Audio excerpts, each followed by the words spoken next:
I've put together approximately 35, maybe 37 videotapes, and all the information comes from a book dictated to me by God as his righteous servant, a man described in Isaiah 53, and the man described in chapter 11 of Isaiah, the descendant of David, the twig from a shoot that grows out of the stump of Jesse, and it is a stump because of the vanished and failed ancestral tree of the kings of Judah, the line of Jesus. He cannot be the man of chapter 11. He's not the anointed one. He's not son of David. None of that's true. The other book, that book is called Isaiah 53 in the Day of the Lord. And there's about 3 chapters in those particular videotapes that come from the second book that we wrote not too long ago. He dictated to me. It's the story of my life. It's to show you how I fit the verses of Isaiah 53 with regard primarily to suffering, familiar with disease. So that would be wounded, and as it turns out, cancer. But the other words that you find in Isaiah 53, punishment, maltreatment, crushing, bruising, chastisement, okay, that is all in God's power. That's all in God's power, all those words. But the books are unpublished, shunned and despised, accounted afflicted by God, plagued. Nobody understands it. This is so different than the Judaism the Jewish people have been taught. This Messianic era that will never occur. And we know it's not going to occur now once you believe who I am and how you cannot. After the mountain of evidence I have presented that is in those books, just as Moses today would have to say, well, look, I wrote Leviticus. You think I just came up with that? You think I just came up with all this information? Did I know how God speaks through an angel and who that angel is? Moses walks by a burning bush that's not consumed. The angel of the Lord's in the bush and God speaks. I'm the one who explained that to you.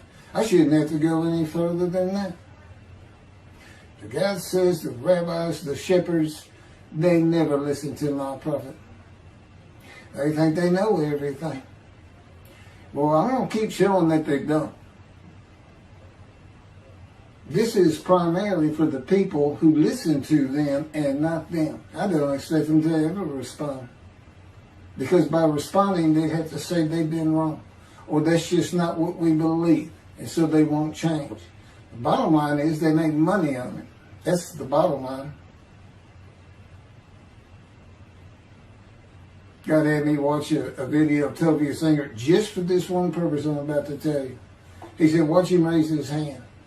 He raises his hand to do his hair or rub his nose or something, and it's this big, big, fat gold watch.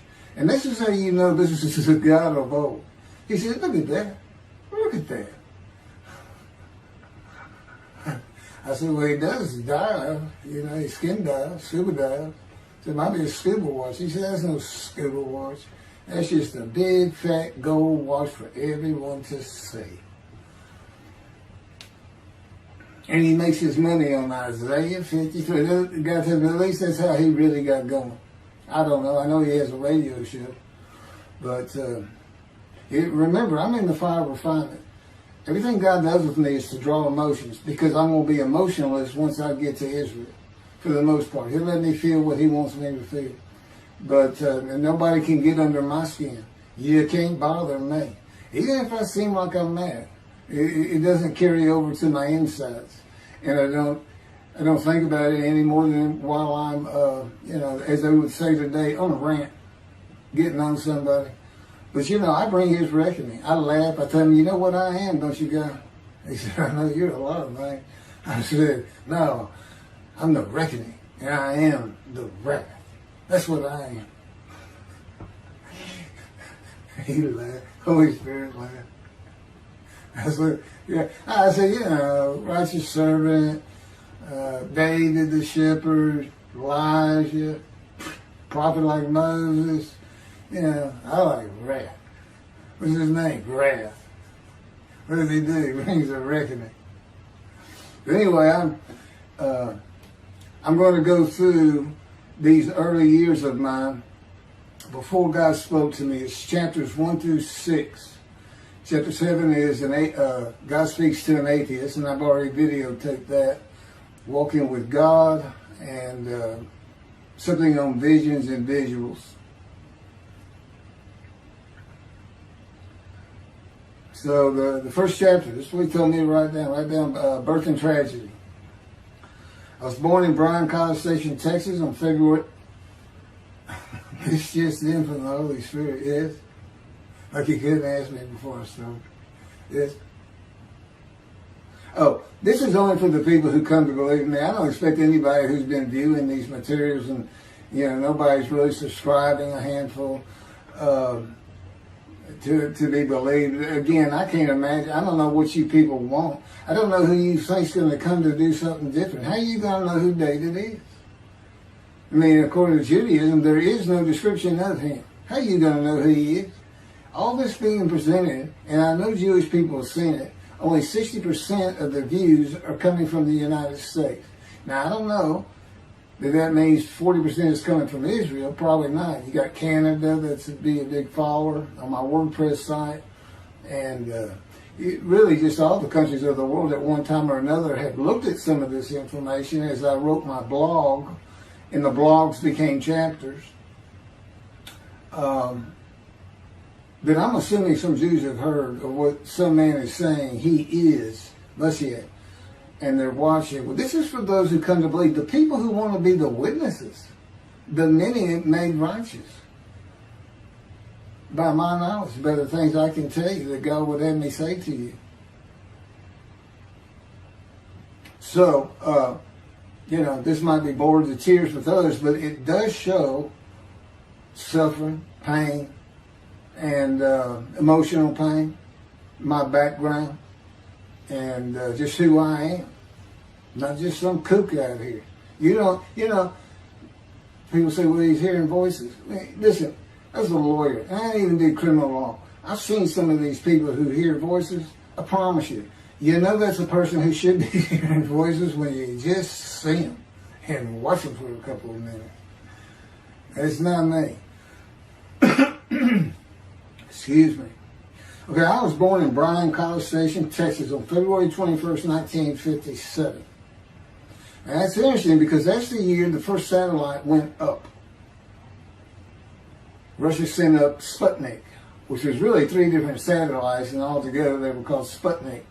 That is considered the dawning of the age of the internet.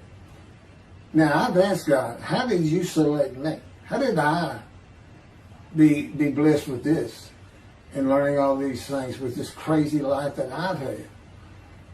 And but he won't answer me. He's gone poker. This poker guy, he's not going to talk. He's not going to change expressions or anything, or me getting an impression that he is. And so I tried to come up with it on my own, and that is where I started. I said, because I know how important the internet is for this. It's the only way to get things worldwide, and all the teachings that have come through it. I didn't know, I'm 63. I'm not like the young people who can just text messages without looking at the phone and all that. But he's taught me everything. He taught me how to set up Facebook, Twitter, you name it. He would just say, go to your computer, do this, do that. Commanded and directed to become very good at the computer and, of course, word processing. I'm a regular secretary, except I still henpeck with one finger. I used to. But God says that's to show you I have perfect use of this disfigured right arm. It just doesn't have muscle in it, and my shoulder's shorter. Anyway, I was born in Bryan College, and that's where Texas A&M University is. And my dad was attending Texas A&M when I was born. I graduated from there 22 years later, which is a story in and of itself. So I was born premature in the 7th month of my mom's pregnancy. I was born in February, and there were many complications. My parents were told I would not make it through the night, and they should just take me home. Mind you, this is 63 years ago. The biggest problem was that my insides had not fully formed, and it was impossible for me to take milk. Mammy, my great-grandmother, told my parents, boil rice. Feed him the rice water. It's got all kinds of nutrients and minerals in it. Dad says he threw out a mountain of rice those first few months. And it would not be my last encounter with death. So my dad graduated and we moved to Metairie, Louisiana. And his first job as an oil and gas geologist. He looks for oil and tries to sell deals to people who can raise money to drill. He gets money up front and a percentage of production once they get their money back. That's what he's done his whole life. And I became, as a lawyer, I became board certified specialist in oil, gas, and mineral law because I had found it so interesting. As a young boy, I became interested. But he rarely had time for us. The other part, I said, okay, well, I was born when the dawning of the internet, so he's got a selection process for 57. And I come from a dysfunctional family. Lots of drinkers, lots of fighters. And on my mom, her grandfather committed suicide. It's tragedy. Birth and tragedy. In the Great Depression, he lost everything. He owned land in what is now downtown Dallas. But then when she was about 4 or 5, her mother went down to the market square in Crockett, Texas, small East Texas town. Everybody has their courthouse in the center of town, and there's streets on either side with stores. She went to the hardware store and purchased rat poison. She hadn't gotten hardly out the door when she opened it and took it herself. Died right there on Main Street in the middle of the day in a little small town. I don't know how long that would have been. My mom's 85 or 6. She was 4 or 5, almost 80 years ago. So I'm sure it was quite an event. And her dad took her and her sister's about 2 years older, to Metairie, and not Metairie, to someplace in Louisiana. But could have been Baton Rouge. And her father became a elevator operator. And you can still find this in Houston. When I was at law school, I went to law school downtown Houston, but South Texas College of Law. And at the courthouse, they would have somebody sitting in there on a little stool and with a lever and take you up or down, take everybody up or down. With all the lawyers coming in for the court cases, it was packed. I'm sure they've done away with it by now. But that's what he did. And they found him one day or night. He had taken out a pistol, he shot himself in the head and killed himself. So now she had suicides on both sides of the family. And her father's brother took the 2 girls in. He actually adopted them. And when she was about 10 or so, I believe, she's with him out in some shack in East Texas. And, there's not even phone in this place. And he took a shotgun, and I'm sure he'd been drinking there, all known for it, and blew his head off right in front of her. I mean, that's all the circumstances I know about it. It doesn't sound like a good scene at all, but it scarred her for life. Okay, we've been taking care of her from the get-go. My father amazes me to no end. What he has done to care for her. See, they knew that was his sweetheart. Eventually, now at 10 years old, that's who he married. And they're both from Crockett, Texas. Small town people. I still take care of them. They've taken care of me for 10 years. Got took me from society. He made me quit law. terminate my law license in Hawaii and Texas, and took me into poverty. I've been in poverty for 13 years until I just now filed for Social Security early. But I give them more than 90% of it to make up for everything they've given me for 10 years, 13 years. While I'm in God's fire of refinement, learning everything I need to know. And I have learned much. There ain't any question.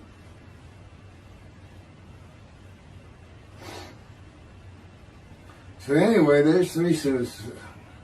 There's 4 suicides right there. So it's a family of tragedy. You know, it's not the tragedy of losing your entire family in the Holocaust and you're the only one left. It's not like that. As God says, I just got things as close as I could. He says, I touched you in the womb to disfigure you, really for just one reason. Well, 2 reasons. One, it makes you identifiable. But it was so people would pick on you. I wanted people picking on you because that's what happens to young Jewish boys. Just for being Jewish, just for having a disfigurement. People will pick on you. I told him since, I don't even really recall many people saying anything to me. He said, that's because you look like you crawl all over them if they did. And I did. I was always just say something, anything. That's just the way I was just angry inside. And God's taken all that away.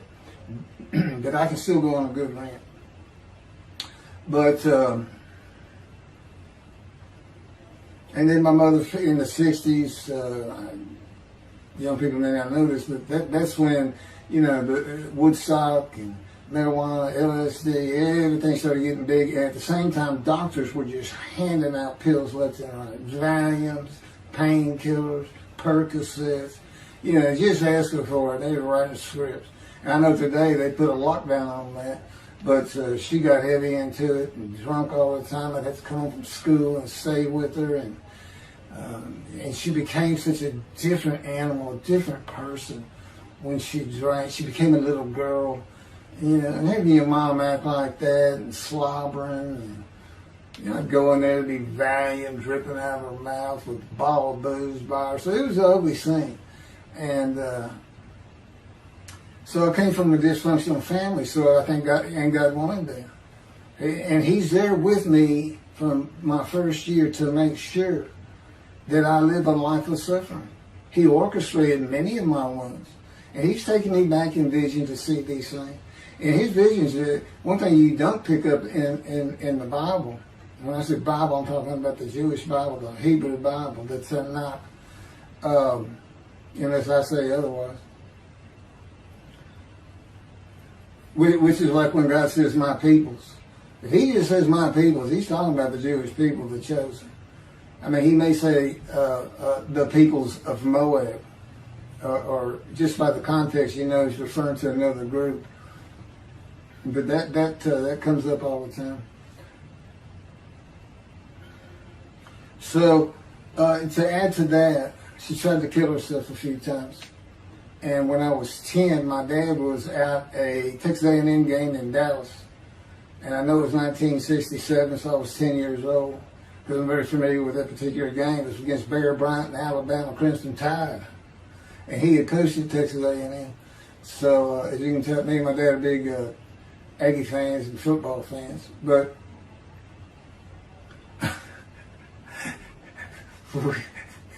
I had been assured we'll be able to see those games in Israel.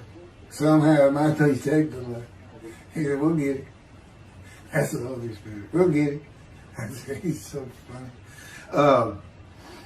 I don't know where my sister and brother were, but I heard some noise and I went down. It was about 1 or 2 in the morning, and our stairs curved, and there was a little bay window cut out, and I looked down out into the living room. She's laying newspapers out, and I just sat there watching. I didn't know what to do. And she got down that paper and took out a butcher knife, not a razor blade, a butcher knife, and opened her wrist up.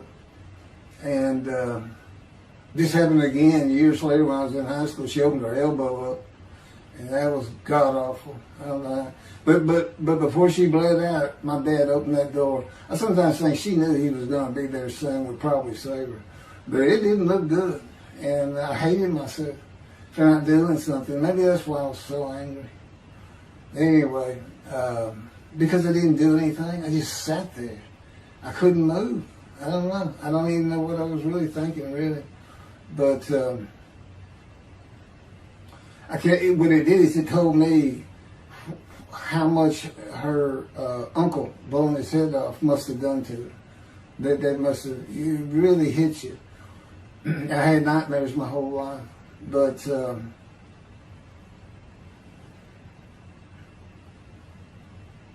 I was 16 when she did the thing with the knife. But you know what? My dad finally got her he got her the best psychiatric care in Houston, Texas, and that's big because we got a medical center that's renowned throughout the world. And they put me back together many a time. And she never did that again.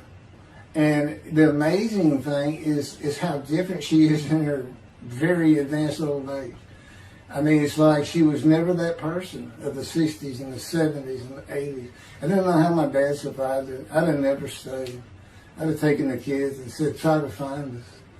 But he's not like that. I've never seen two people who love each other so much. It's crazy. But anyway, I was married for 20 years and we weren't like that at all. We finally divorced for irreconcilable differences. Okay, my first major surgeries when I was 2 years old. My first surgery. Up above here I have a scar. I had my first of many surgeries. Been born without my right pectoral muscle, small shoulder, withered arm. And there was some, the movement of my arm was restricted. There was some tissue in here that had to be cut out. So they opened me up and did that. I was born right-handed, but I do everything left-handed, except for light things. Like I shoot a basketball right-handed.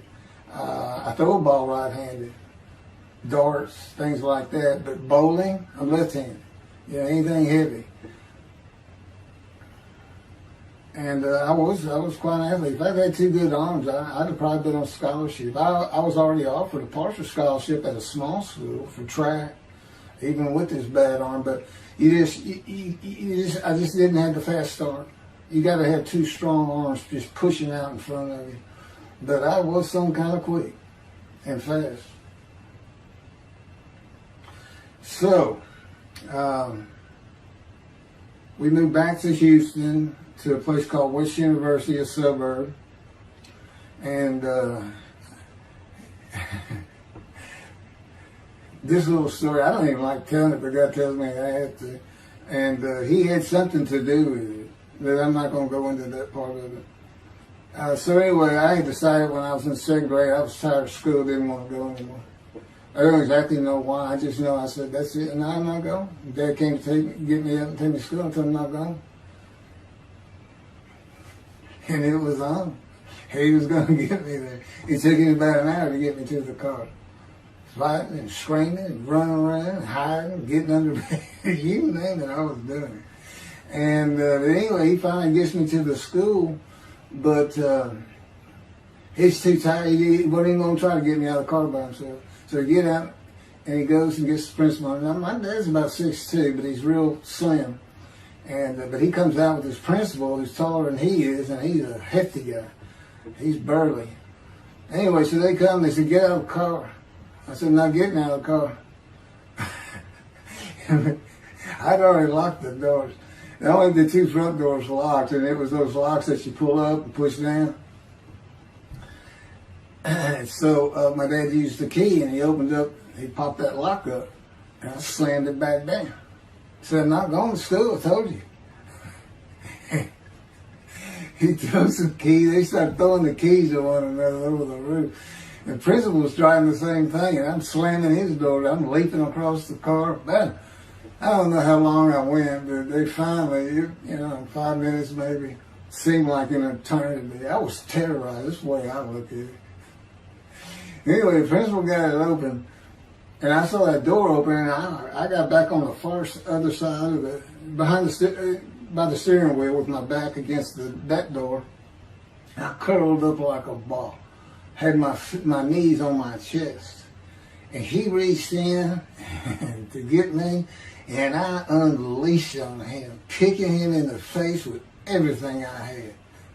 It broke his glasses, and his orbital bone got shattered. So, That wasn't my first principal either. There's another one. So, but anyway, so they carried me in, and it was very embarrassing. I was crying. But again, funny thing, nobody, because I stayed with this same group for 9 years, going to West University and the junior high there that you go to. Nobody ever said anything to me about it. And I knew some of those kids that were in that class.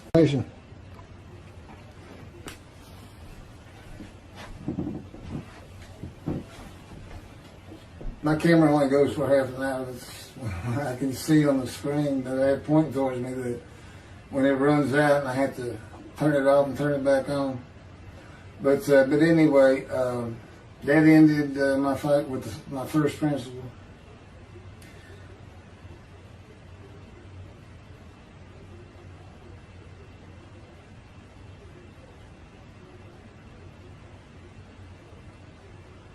Yeah, here it is right here. I just got to have me put these together. In the 10th grade, the principal of the school told me to cut my hair.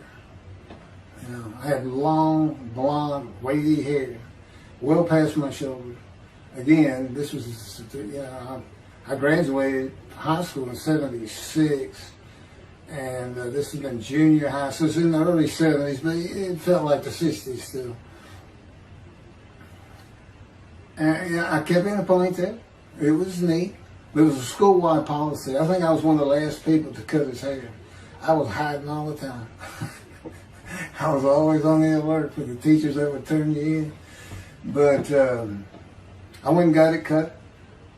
I told the barber right at my collar. Sat there in the chair, cut it right at my collar as I was instructed to do. And then I was commanded to return to the principal's office. And so I presented myself to him. I sat down in the chair in his office, and he gets up, walks behind me, and grabbed me by my hair, back of my head, and jerked my head back fast. And said, "It's still over your collar." Now, I don't know if I did a backflip out of that thing. I can't really recall. But what I do recall is it took 3 people to get me off of him. And I was permanently expelled from school, which ended up me leaving home. It wasn't a runaway. I'm just out of here. I'm tired of everything and everybody. I ain't going to school ever again. Hate school, always there. That was me. And they had to pull me off of him. I understand through a friend of mine, he said, "You know, my brother went to that school. He has some stories about that guy." So I said, "It wasn't me. It's him." Second major surgery came when I was 12 years old to try and repair my right knee and just below it. I was running full speed in a field. High grass and weeds with a family dog. And God says he had something to do with what the dog did. For no apparent reason, just suddenly he was running at my side. And he just bolted. He just stopped going straight to the heart of the left and went right between my legs. I go sailing in the air, and I came down on my knees. Except my right knee came down on a broken Coke bottle, Coca-Cola. And they used some thick glass back then. It was stuck nose down, way down. It was all broken up, but it was the bottom all jagged that my knee just... You know, they said it went to the other side of your knee. They said, "You got that whole field in your knee." But when I got to the hospital, I sat there for a long time. The first doctor that came in and just told my mom, right in front of me, you know, I'm in the room, you know, he said, I can't repair that. It's not repairable. We want to take it off. You can't use it. And I already knew that because as I started screaming and yelling for my dad, he finally came back. This field was behind our house. There was a chain link fence, and then the field.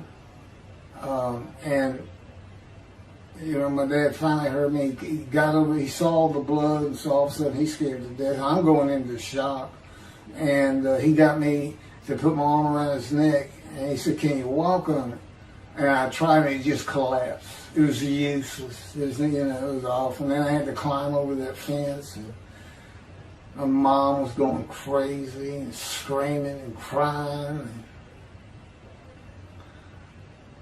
And he had to go take care of her. I'm sitting in his bathroom with my leg all opened up, and I'm just getting sicker and sicker, nauseated, scared. I was a cripple.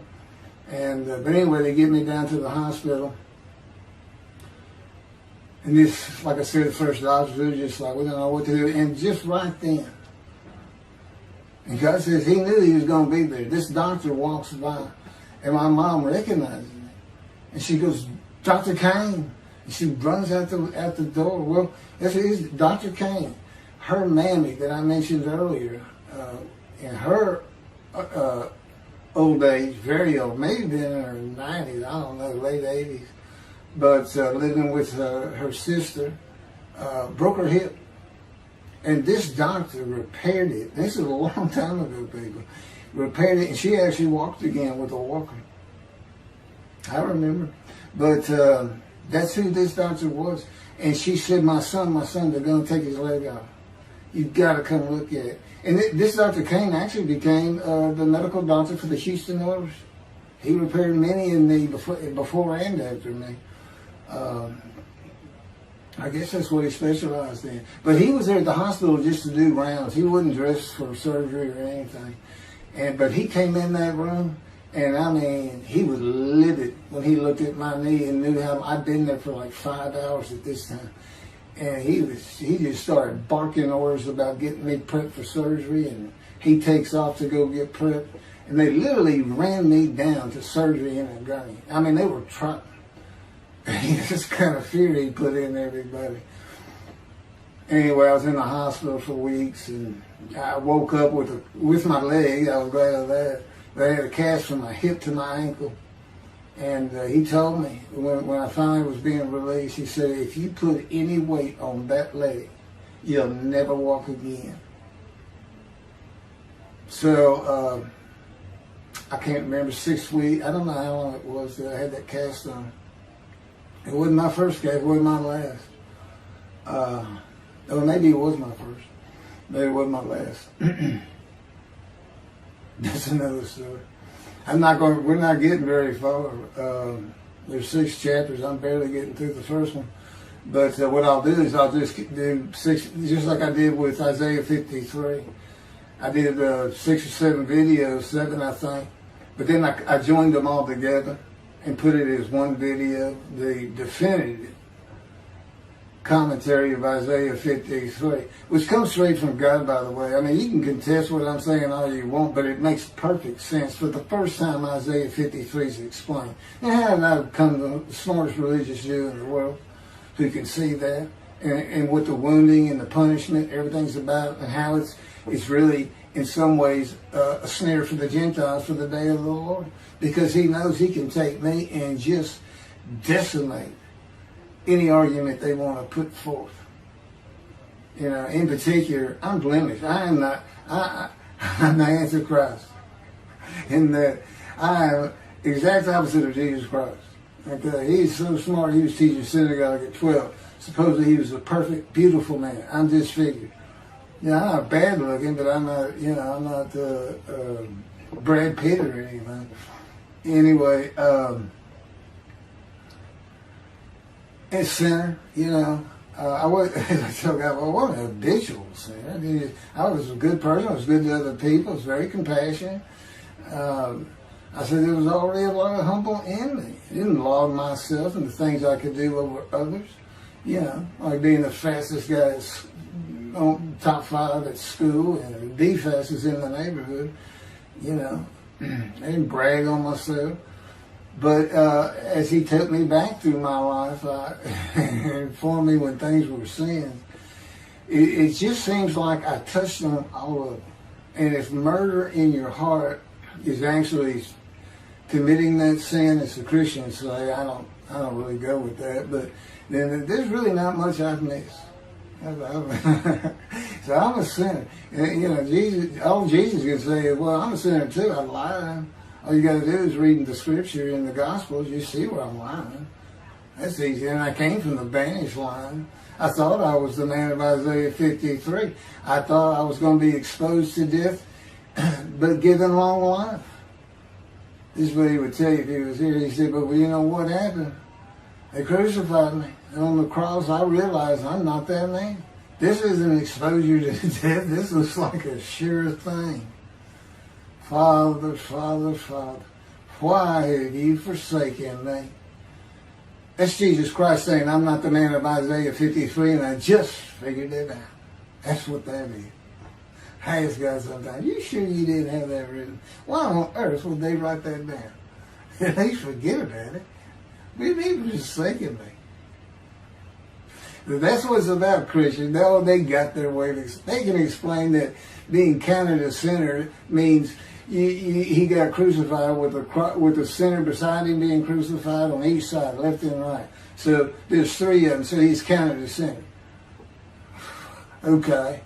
You know, it's supposed to be descriptive. We're supposed to be able to find a person to this. You might tell Judaism the same thing. You know, this is to find somebody. It's not the people of Israel. They're all kinds of people. No, we're looking for a guy so God can have a Moses. Why? We have a new covenant. Why? It's the day of the Lord. Why? Jeremiah says so. That's why. It's so easy. The lamb blooms again. Okay, and he's coming with covenant friendship with the temple. So the lamb blooms again at a time when there's no temple. Jerusalem's going to be rebuilt. It's a metropolitan today. This is no Jerusalem of antiquity.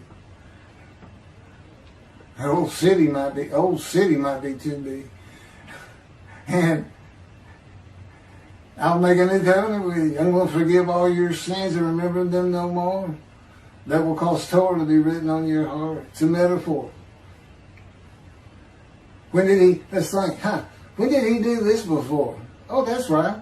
Assyrian Babylon exiles. Isaiah was writing for. God said, I forgive your sins, remember them no more. They became a holy city, and what they did? They built the second temple. What are we missing? The third temple. This is so easy.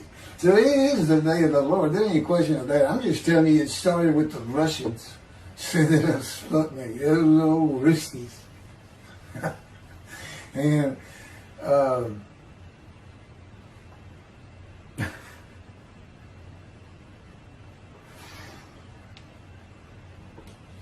and he's bringing the covenant, but he's got to have a Moses. He said send a prophet like Moses. So he's saying it's Joshua. No, it's not.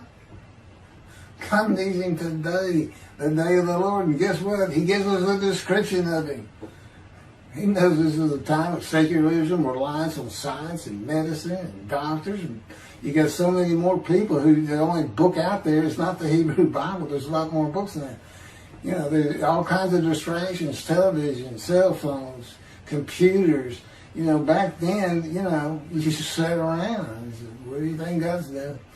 I don't know. Wish he'd send some rain. You know, it's just, I said it's easier to get them back then. But here it is. It's here. And God said, you see why I put shunning and despise in there? Because for a while I said, God, you know, this is before we really got the books done and everything. I said, I'm just sitting in a room. I can't really tell anybody shunning and despising me. Counting me plagued, afflicted, and by God, and everything else. He said, well, how you feel now that we've been putting all this on the internet and everything? I said, I feel shunned and despised. Yeah. I can tell they know. There's no question this hasn't gotten back to those two. I said, you keep attacking them like this and I'll be certainly sure, just in case I'm wrong. But, because he won't actually tell me, he won't tell me anything, this is a rule of thumb, he won't tell me anything that I cannot find out or become knowledgeable on or informed on of my own, which means about nothing because we're in a room all the time. The adjunct of the Holy of Holies is what I call it. I live in the Holy. I'm like the priest who can, the only person who could go into the Holy of Holies was the high priest. And that's what I'm like. As a matter of fact, God had me write down, just as he had David write down, a new Psalm 151, where God said, it's on a video, where God is speaking, where the Lord came to me and God said, quote, and within that, he says that he declared me. We actually used the song where he declares it for David. He declared me an eternal priest in the order of Melchizedek and King David. and a rightful king, small k, and a rightful king. And he also declared, I'm the righteous servant. I mean, that's God talking. I mean, he's using it. When he dictated to me, it wasn't, to be written in my personality. That's him. That's him doing a new song. So, because he does that. Even in the writings, the person doing the writing, whatever prophet it was, or Moses, or David, if he wrote Samuel 2 and Kings 1 until he died. As I said, God says, look, just assume the central character is the one I had writing, because their lives change when I come to them, just like mine's changed. This is not anything I could have ever conceived or even bothered thinking of. I'd have never read the Bible my whole life if he hadn't told me, we're going to the bookstore and get you a Tanakh. That was 13 years ago. And my answer was, what's a Tanakh? I didn't know anything. And look at all this knowledge. But this is it. This is the only power he's going to use in creation. He's not going to perform miracles. He's not going to have me performing miracles. And he's not. He said, the only power I'm going to use is on you. What I can get you to do. He said, I can take a Gentile Texan and take him to Israel and get my temple built. Okay.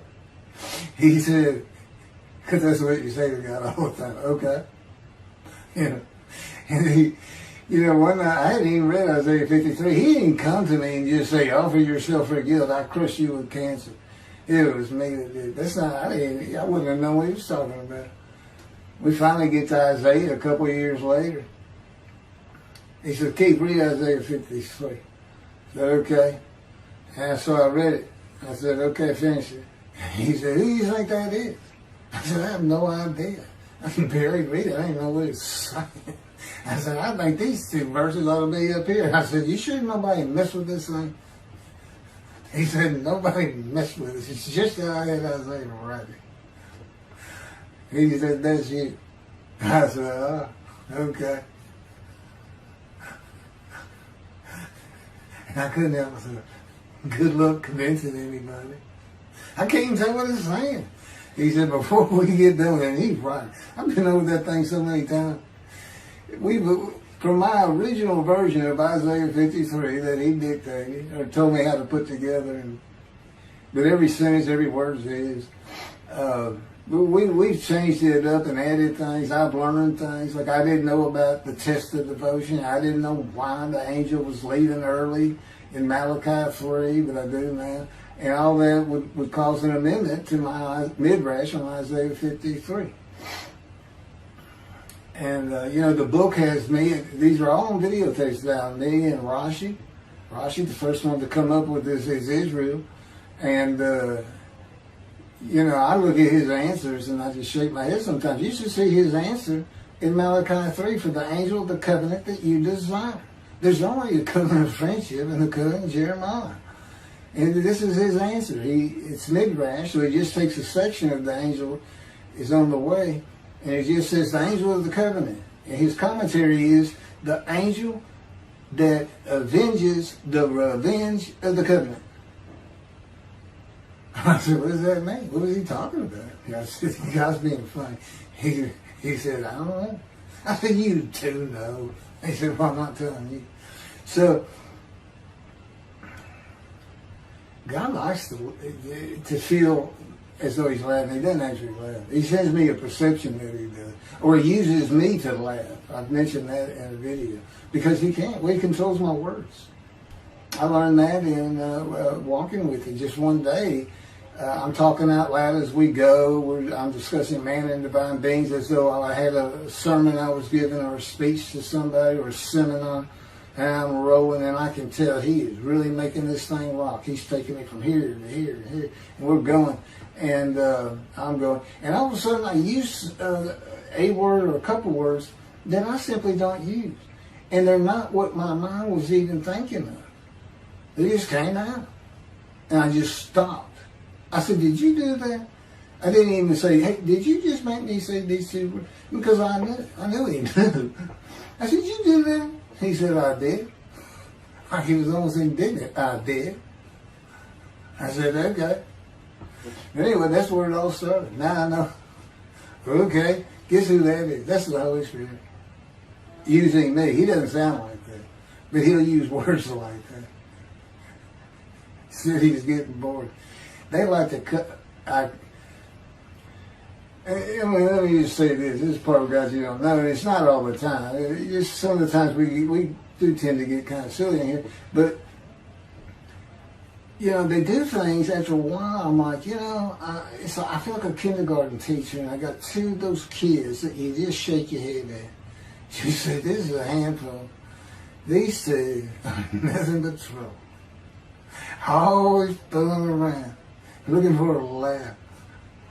And the Spirit's always working in heaven, death, God laugh, as it were. Again, he doesn't actually laugh. He just, it's a perception that's his emotion. If God has any emotions left, because worrying about other people's pain is not one of them. He made that clear to me. I don't care about your pain. And just saying it makes you mad. He says, see him drawing anger. And he'll do stuff so many times over and over. He says, it's easy because now it irritates the fire out of it. He just started. I said, how do y'all keep doing this stuff? And one day I told him, I said, I got it. Which means it actually came from them. I got it. You never grew up. You never got sent to your room. You never had to climb that mountain to achieve something. Put yourself out there. Nobody's ever whooped you. He said it. I said, that's what it is. You never grew up. That's what it is. Yeah, I'm dealing with the child God. That's what I'm dealing with. That was my argument. And then he came down as mean, very serious, mature guy. And I didn't bring that argument up anymore. But that's how it gets with me sometimes. It's an incredible lot for me. I'm not going to get to him. I guess I'm at the end. I'm getting close to when I got shot. I thought that was a new chapter. Oh, it's not. Well, I'm going to put it, this is getting long. Anything over half an hour, we try to stop. Now, my Isaiah 53 is 5 hours. But, yeah, you don't have to watch it all at one time, of course. He doesn't hardly let me watch it. Yeah, I don't even watch them before they get posted. He said, no, you watch it later. Because it comes on my TV that he got me. And I didn't know at the time it was going to be, you know, that he was serious about doing videos. And I certainly didn't know about making it a backdrop. He decides everything. You know, he tells me when to eat, when to get up. I don't sleep hardly at all, 2 or 3 hours a night, and sometimes less, and take a half hour nap sometimes. But I found out I feel fresh. You know, I don't need that much sleep. He said, well, you're not really doing anything. Why do you need a lot of sleep? And see, that used to make me mad. Now I just laugh at it. Thank you very much for listening. I'll pick this back up on another video, and eventually I'll put these first 6 chapters, just like I did Isaiah 53, because it's a book that he dictated to me. I can't get it published. I'm going to put it on YouTube. That's why I'm reading it. And as I said, if you don't want to listen to it, don't listen to it. But the information that's in these books and in those videos is, that's my proof. And quite frankly, God says, if that's not enough for them, well, that's just too bad. Utter destruction is what they end up getting. They better learn how to listen to the prophet. See, it's no different than the people back then. You'll say, well, why didn't they listen to Isaiah? Why didn't they listen to Ezekiel? Why didn't they? They laughed at Ezekiel. That's what Rashi says in his commentary. I didn't know it was laughing at him, but they just ignored him. Yeah, everybody thinks they know it. But in any event, I do know there's one chapter we haven't put in there, and that is recognizing a prophet in the time. It says Moses vouched for Joshua, so he didn't have to be tested. Now, the problem with all that is, and I think why God hadn't had me put it on video, is that they're looking for a seer, somebody who can see the future. But see, that's antiquity. I mean, that's not what you're looking for today. Moses wasn't a seer. And none of the prophets were seers. They just wrote down what God told them to write down. God's the prophet. Is the one making prophecy. And what he does, he doesn't actually just, quote, see the future. He walks it through. He says, okay, right here is when they're going to send up a satellite. This is where humanity will be at that time. He can walk it through in his mind. As I mentioned, his eyes, he doesn't have them. It's just his absolute knowledge of all things. He can form a picture of this room. Me, it's in here. He knows every atom of my body. And it's like he does a vision for himself, a visualization. That's what I call when they put pictures in my mind. He says, and he puts it into the spirit's mind. And they're both within me. You know, the big cloud that just came down. If you're sitting in a room with me, it envelops you. But it engulfs me, it goes through me. My little spirit cloud becomes part of the big cloud. That's why God is in his spirit. Here's the elements of spirit, here's the elements of God's presence, his mind. Two clouds, they just come together, they can be together. Okay, but God's still one. He created the other cloud. And then in this room, filled with them, my little spirit is like a little cloud that just came in and part of it. That's who I am. That's the man in divine beings. Okay? No, it's like nobody's really expecting it. Well, maybe it's because you didn't know these things. And now they want, I get the feeling, shunned. Shunned means I'm not looking at that. It's not like a kook. We by faith, by the fundamental principles of Rambam from the talent, from his diagnosis of the talent. Why don't you do your own? Why don't you throw the talent out and learn some new stuff? Why don't you get out of antiquity? Every religion has an end times like that. Every religion ends up with utopia for its people. Everybody. Well, don't be like everybody. You're the Jews. Throw that out. Let's get practical. Let's have God in our midst again, in a man like he was in Moses. Let's point at him and tell the Christians that is the man of Isaiah 53. Here's what it's about. God says he's coming back. He told us we're not waiting on him like you. He said when he was coming back, he false prophesied 5 times. He ain't coming back. He wasn't who he thought he was. He told us on the cross. I'm not the man of Isaiah 53. He tells us. Well, that's what he doing. Father, why'd you forsake me? I'm about to die. What do you think he's talking about? What do you think he's thinking about? He's not supposed to die. He thinks he's the man of Isaiah 53. So do they. It's just mind-boggling because I'm the man. And there's nothing about me that says Jesus Christ. Nothing. You should hear me cuss God. I've cussed him trying to die. I begged for death 1,000 times. He said, it's not been 1,000 times. I said, it's been hundreds. He said, well, that's true. You have cursed me more than any man in the history of mankind. And he said, and you did it face to face. And I said, you shouldn't make me so mad. He laughs, y'all. He laughs. When I'm cussing him, he makes him laugh. And oh, you're kidding, that story? He gave me his perspective. This is how he did it. He said, Keith, imagine you created ants. And ants are living beings. In other words, they can think and they have emotion. Okay, you get a great big ant farm over here in your room. Okay, you decide you're going to get one ant to get all the other ants to do stuff. But you got to get him ready. And you get him ready the way I'm getting you ready. Now, he's mad at you. Right? I said, yes. Yes. And he said, now, imagine, I'm always laying in this bed. I got a big table. It's got a microwave on. I put my computer on. I got a big fan I like to have on. And he said, look over at that table. Now, imagine that ant got loose. And he is crawled up. And he is standing on the corner of that table. And he is giving you the what for in ant language. I mean, he's going. And he's turning around and shaking his butt at you. And he's cussing. And all this. And all you got to do is go bump. And he's gone. I said, that's funny as hell. And it is. And that's how he, that's what it does to him with me. The spirit will rile me up. I call him a troublemaker, troubler. He's so funny.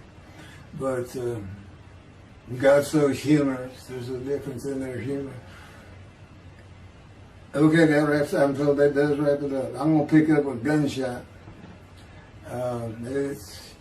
I guess it was worse than the accident to my knee. They ended up opening me up from between my breast and my pelvic bone, and now it's been 3 times. and eventually, the lung cancer and colon cancer and skin cancer. But the lung cancer is when they told you should have died from the colon cancer. He said, but this is it. We can't treat that. It's too advanced. You're gone and prepare to die. That was 20 years ago when the planes hit New York. It was the planes hitting New York that got me up off the ground one last time to see one more doctor. The life of God's righteous servant of Isaiah 53, chapter 3, gunshot. Shortly after I recovered from my knee injury, I moved to Fort Lauderdale, Florida. I was not happy about it at all. It turned out to be a lot of fun. I made some great friends to celebrate my 13th birthday. My only injury in Florida was having my front teeth shattered and knocked out, requiring caps, which was more of an ordeal than I would have imagined. We returned to West University in Houston after 2 years. My mom was not doing well at all, and it was getting close to her second suicide attempt. I was back with my old friends and did not have much supervision from home, and I failed ninth grade. I made my own decisions, and I rarely listened to others. After being set back a year at junior high school, I made a few new friends, which led to my next serious injury. My best friend was a Spanish Italian whose father was from Sicily. And he kept a machine gun in a violin case in his office at the restaurant he owned, where his son and I were waiters. It was called The Godfather. My friend was the best pool player I've ever known or played with, an absolute natural. I will call him Antonio, but that's not his real name. Antonio's girlfriend was a Jewish girl. I will call her Rebecca, but that is not her real name. Antonio was a Catholic Christian. Rebecca did not practice Judaism, and Antonio did not go to church. I was a confirmed atheist, and we never talked about God or Jesus. Rebecca's father had foreclosed on a ranch about 8 hours from Houston outside of LaGrange, Texas, Fayette County. LaGrange was famous for the Chicken Ranch, which was an illegal brothel that operated from 1905 until 1973. The business served as the basis for the 1973 ZZ Top song, LaGrange, and the Broadway musical, The Best Little Whorehouse in Texas, as well as its 1982 film adaptation. T.J. Forney was known as the meanest sheriff in Texas. In the coming weeks, I would be interrogated by him outside of Shock Room 3 at Bentown Hospital in Houston. This is an excerpt about him from an internet article. It was the most one-sided Texas battle since the Alamo, as 100 citizens watched disbelievingly in the dusty little town of LaGrange, their beefy sheriff, T.J. Forney, reached into a black 1975 Continental Mark IV and began to shake by his $300 suit Marvin Zindler, the star consumer crusader of Houston, Texas. That's from People, June 17th. Next, the sheriff tore off Zindler's blue-white toupee, waved it in the air, and then finally ground the rug under his cowboy boots. Behind Forney's fury was the fact that on Zindler's last assignment in LaGrange 18 months before, he had filmed an expose, which resulted in the closing of a critical part of the local economy, the Chicken Ranch, a legendary body house. Antonio, Rebecca, and I first went up to the ranch in the summer of 1975. It was a small ranch house and small lakes with horses roaming around loose in pastures. We decided it'd be fun to try and catch one of those horses and go riding. The next time they went to the ranch house was in Rebecca's father's Mercedes-Benz. Two-door convertible Mercedes-Benz. I sat on the hood of that Benz with a lariat while she tore through fields trying to run down a horse for me to rope. The horses could turn too fast, and we never got close enough for me to rope one. What we could and did do on the next trip was bring guns.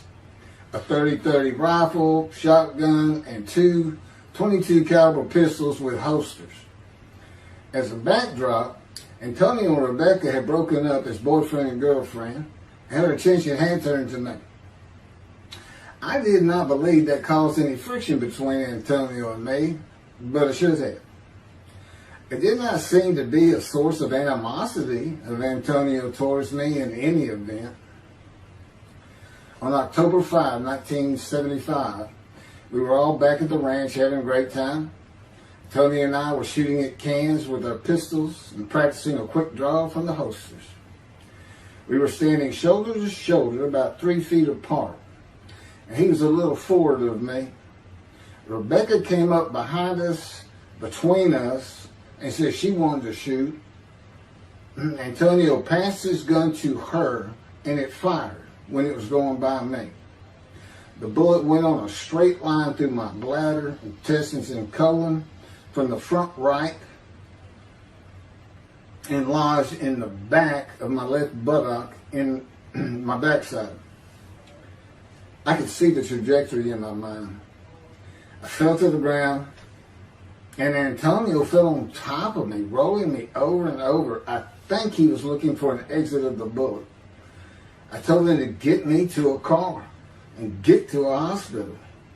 Felt like Babe Ruth had swung a bat up between my legs. I never once thought of God. On a big ranch, there are several gates for different sections of land and different purposes, usually with chains and a lock. When we got to the first one, I told Antonio, drive through it. I told him to ram it. I knew I was dying, and all I could think of was, you have got to hurry. I didn't panic, but I had never been so afraid and had never felt fear like that again to this day. Sometimes I think I have forgiven Antonio for accidentally shooting me, but I had not and cannot forgive him for stopping at those gates. I'm still mad about it. I was seriously angry at him. We got to the LaGrange Hospital before noon on a Sunday. They had to call the doctor to come in. I asked the nurse for something for pain, and she told me my vital signs were too low. That if she gave me a shot of morphine, I'd drop dead right there. It would kill me. No pain medication. The doctor came and looked at me and said there's nothing they could do there. He told me they were getting an ambulance to take me to Houston, Ben Taub Hospital, where they operated on gunshot victims all weekend long and do to this day.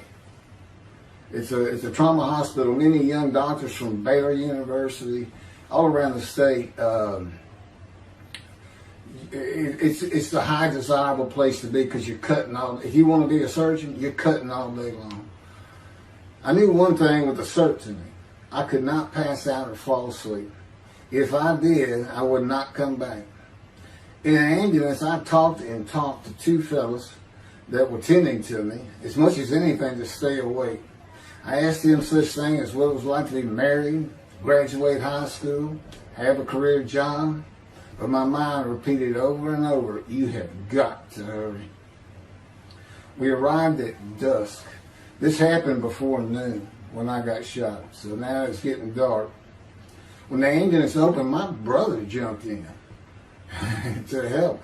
My mom was standing by the entrance to the shock rooms in her fur coat. She later told me that since Ben Taub was a public hospital, it might help if they thought we had money.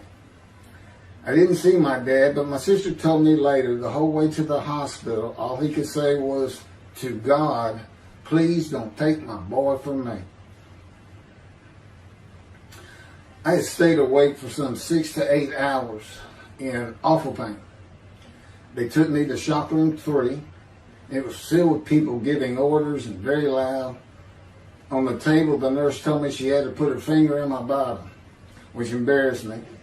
And I raised up like a sit-up and saw nothing but blood rushing from my bottom onto the table. You have to hurry is all I could say. They finished prepping me for surgery and rolled me to a hall in a line of others awaiting surgery. Then someone was saying my name, and I opened them to see P.J. Forney, Sheriff of LaGrange. He wanted to know if I'd been shot intentionally, what we were doing at that ranch, did we have permission to be there, and et cetera, et cetera. I told him I thought it was an accident and to leave me alone. I never saw him again. I didn't have to wait long. The orderlies bypassed everyone in front of me and took me to surgery. I awoke in a large room with about 10 beds on my side of the room and 10 beds on the other with other patients, and I could hear moaning and crying here and there. It took a few moments to remember what had happened and why I was in there. I fell back asleep, and when I awoke, my dad was telling me he would have me out of there into a private hospital as soon as possible. It was the next day when they transferred me to the Methodist Hospital in the medical center, where they had operated on my knee, and I had spent weeks there. I had a hose with a bag coming from my bladder and a colostomy, an opening called the stoma, which is your intestine on the outside of your abdomen, with a bag over it for going to the bathroom. I was out of danger from dying, but still very weak, and I needed to gain some weight. The track team was already getting together, running distance and cross-country workouts provided by the coach, preparing for track meets in the following school semester. I lived about a half mile from the high school. The day I got home, I walked to look at the track. It did not seem possible I could get back in shape. I was afraid to cross the roads to the school. I could not even trot to get out of the way if a car came my way. My insides felt like jelly, and I had been warned that too much physical exertion in the first 10 days could cause a stomal hernia, and my intestines to start extending from my body. I was homeschooled for the rest of the semester by a private volunteer tutor, and passed classes I probably would have failed. The beauty of that gunshot was that it changed me. I was never going to graduate high school, having failed so many classes. So I set up night school classes for the next and my last semester of high school. I was 18, soon to be 19, and a senior.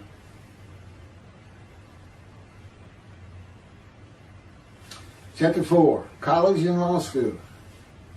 Before the summer of 1975, one of my best friends on the track team, who threw the discus and shot put in field events and was a senior, told me he wanted to do something big the coming summer before starting college at Louisiana State University, LSU. I was only a junior and I had no plans for the summer. He mentioned this to me, and I began thinking about how long it had been since I had been to Colorado. My father, who had really good years and many so-so years, depending on how the oil and gas industry was doing. And when I was in junior high school, he had sold some prospects that completed a few wells and had purchased a condominium in Pagosa Springs near Durango, Colorado. My friend's name was Keith Miller, and I called him Miller. He had given me the name of Say Babe. At one of our night track meets, I was running the 330-yard low hurdles, and the last turn was behind bleachers where the officials lost sight of us for a few moments. A runner to my left veered out of his lane into mine and took my hurdle, and I had to slow down and go around it, yelling, "Hey man, that's my hurdle." I wasn't happy. I do not remember how Miller knew what I had yelled, but he was probably on the football field inside the track working on shot put and discus, watching me run and hurting me. I did not really know him very well at this time, other than he was a popular senior who knew everyone, in stark contrast to me.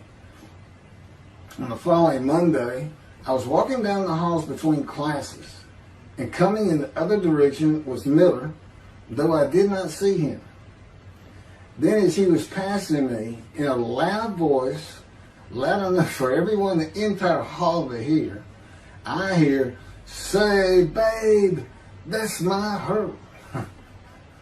Hence, say, babe. That began a really good and fun friendship, and I got to know the class I should have been in if I had not failed ninth grade. And because I was Miller's friend, I was immediately accepted by anyone he introduced me to. I found out about 40 years later on Facebook. I looked him up and we friended that he's Jewish, and particularly because of his brother. He's got an older brother, and they look just alike. Live up in Oregon. But I did not know that. It's not something we ever talked about. Just didn't think about it. I'm sure he wasn't observant at the time. I told Miller about my dad's condo and suggested we plan a trip up there and backpack in the Womanichi wilderness of the San Juan National Forest. I had hiked there while in junior high school with a friend and his little brother. I had a driver's license in my second year in the ninth grade. The prominent 13,000-foot peak is 10.7 miles from the town of Silverton, which began as a silver mining camp in 1873, and that is where I plan to take Miller.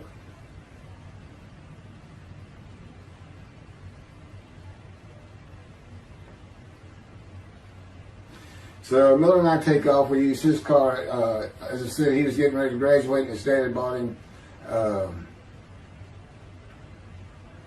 Toyota. I can't remember the name right now. My dad's condo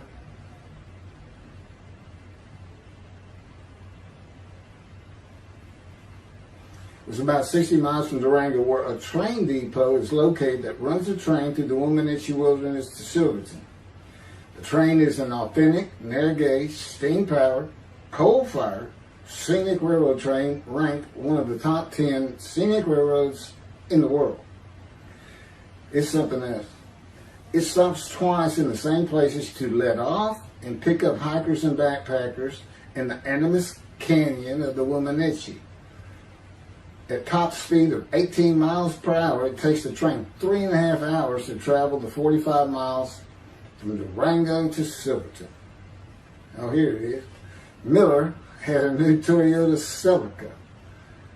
And after a day and late into the night, we made it to Pagosa, slept, and we're at the train station before the first departure the next day. I don't know what the problem was, but the train was not going to run that day. So we couldn't get to where I wanted to take it. It's just too far. We decided to get a hotel in Durango and just head down the train tracks into the wilderness and explore an area I had never seen in with the maps. We got lost. And at one point we decided, let's just put these backpacks down and you go that way and I'll go this way. Well, we did that. We met back up, and then we couldn't find our backpacks. And we did finally find them. We slept that night, and we had a big black bear episode because we had left some food out on the ground, which we shouldn't have done. And but anyway, we ended up making it back, and we had one of the best party nights I've ever had in my life. We hit the main street in Durango, which is a tourist hotspot, and we hit every single bar. You could drink at 18 back then. It wasn't 21 as it is today. And we did. We made sure it was like a go. Okay, let's go to every one of them had at least one drink, shot of whiskey, Boilermaker, beer, whatever. I can't really recall other than I knew I had been drinking the night before when I woke up. But we did. We hit both sides of the street. I don't know how long it took us and how many drinks we had, but we just had a lot of fun.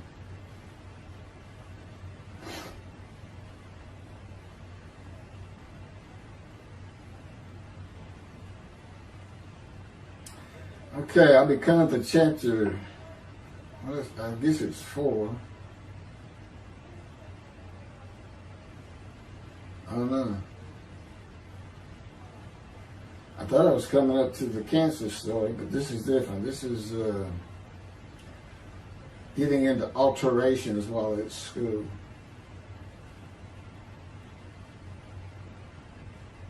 So anyway, I was shot on October 5, 1975, and by early December, so it's October 5, and then in early December, I had surgery again to put my intestines back together, which was, it was dicey. They kept telling me, we don't know if we can reattach.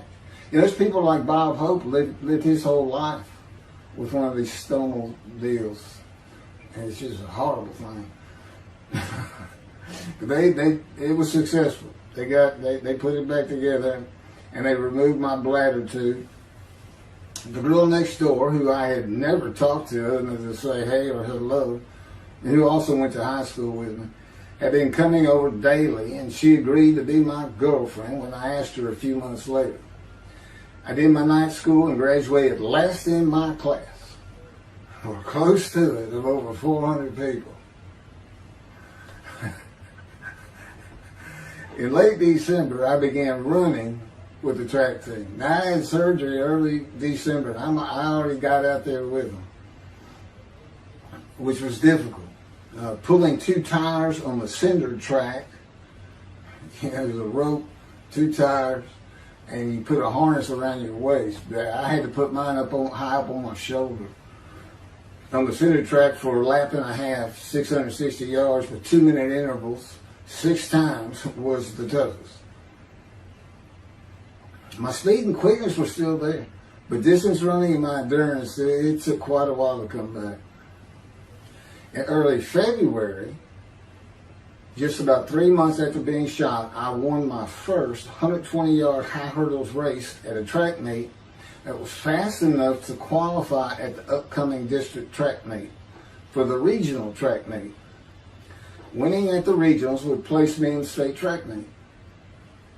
I was fast, but my disfigured right arm really held me back.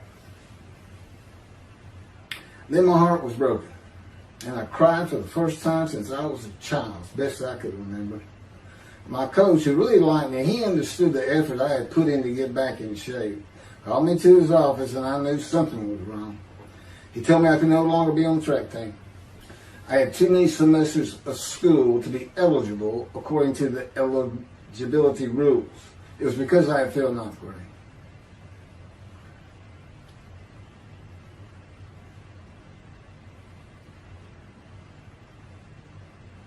And of course, I had no one to blame but myself. Skipping school all the time, just not trying or caring about learning was why I failed. I was not lacking in intelligence and common sense, as many people thought of me. I could and often did read a complete science fiction paperback book during the school day. One day. I get them from my brother. I just sat in the back of each class and read my book, and the teachers always left me alone. I also was suspended from school a couple of times for fighting. First fight was in the gym in the bleachers, with the principal on the floor telling us the do's and don'ts for the second semester of the 10th grade. This is 2 years before I was shot. I found out he already knew me by name, and I had never talked to him. The second fight was with the same guy, but this time we took it across the street from the school. He had about 10 of his friends, and I, being pretty much a loner, I had none. They were African American, bused into school from neighborhoods far away. And I just didn't understand them, or know why they even talked to me with words I did not get, like word, or say, man, can I hold $1?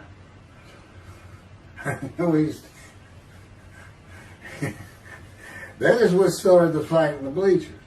I hear from behind me and one stood to my left saying, "Man, can I hold a quarter?" I turned around and just looked at him. And finally said, "I did not have a quarter." Ordered with the principal, I undid my ponytail. Mind you, he's sitting right behind me, and I'm well aware of that. And I brushed my long blonde hair and then reached into my pocket for some chapstick for my lips. When I pulled my hand out with the chapstick, turned out I did have a quarter. Then from behind me, I hear saying, "Man, you said you don't have no quarter." To which I replied, turning around, "I don't have a quarter for you." The next part is kind of hazy, but I do know I grabbed him by the front of his shirt and threw him down the bleachers onto the students sitting below me. That is when the principal yelled my name and told me to go to his office. The next day, the guy and his friends were waiting on me when I got to school, and we fought across the street. The principal had told me not to get into any more fights, and this is the fight I got suspended for. I remember being in, after my suspension, being in the men's room smoking a cigarette in a stall, and a group of African Americans came in, and they were talking about the fight. What I remember was hearing, "That white boy went Muhammad Ali on him." My favorite fighter. I even saw the Ali Foreman fight in Kinshasa, Zaire, live in Amsterdam in 1974. And some of my best friends in high school were African Americans, mostly on the track team where we could get to know one another. I still had run-ins with the general population of the African Americans, who everyone just called blacks back then. I never used the N-word and thought they would help themselves a lot if they'd stop using it. Mostly I think they were angry at being bussed in from neighborhoods far away. In fairness to them, white kids did not seem to like me much either. So, yeah, I looked young even for my young age, and with my long hair, about 6 to 8 inches past my collar, I looked kind of girlish, and many people said that to me. One day a friend of mine told me what it was to him. You never smile and seem to be very angry. Like if someone looks at you crossways, you're going to come after them, daring them to say something, like you want to fight. My next suspension for fighting began in middle shop, and it was all my fault. There's not a big deal to that.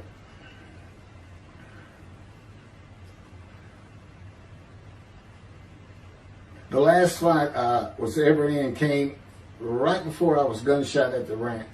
The accident really changed me and the way I looked at life. I never got in another fight after I got shot. It took some of the fire out of me.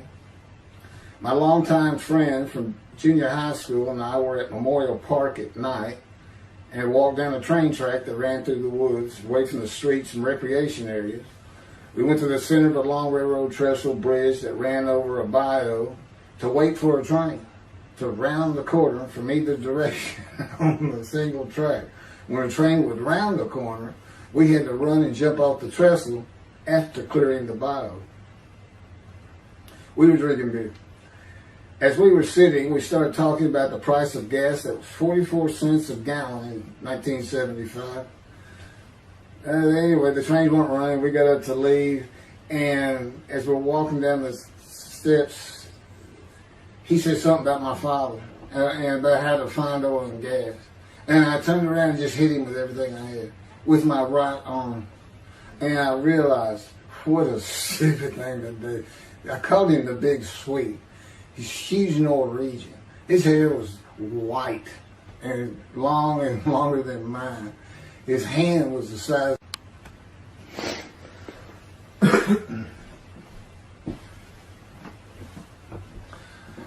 And I had nowhere to run. That was the really dumb part about it. I mean, I couldn't move. I couldn't use my quickness. I couldn't box as I had with the fellow across the street.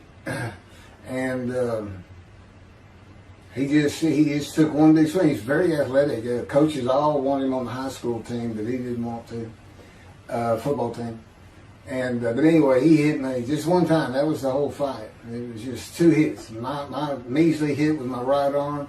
I was fast, And I hit him when I wanted to hit him. Well, I say that. I didn't even think about it.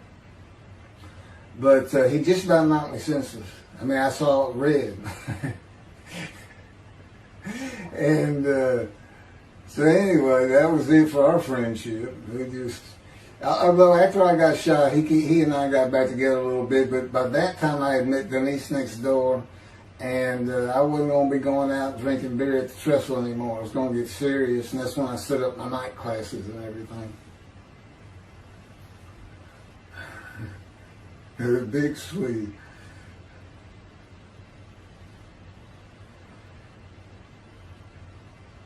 After the gunshot, I stopped seeing old friends, including Antonio and the big Swede, and spent all my time with Denise from next door. I knew I wanted to be someone who succeeded in life. My dad always told me when he was angry with me that with my smart mouth, I was never going to be anything but a ditch digger or a lawyer.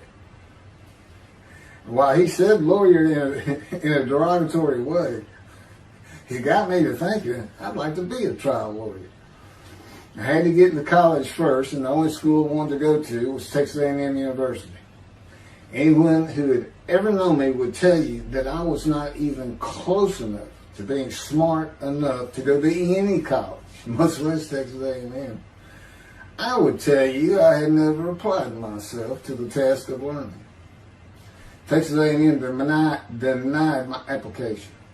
I called them and pleaded and argued, and finally admissions said that if I came for the summer semester of 4 classes and maintained a B average with no fails, they'd let me in.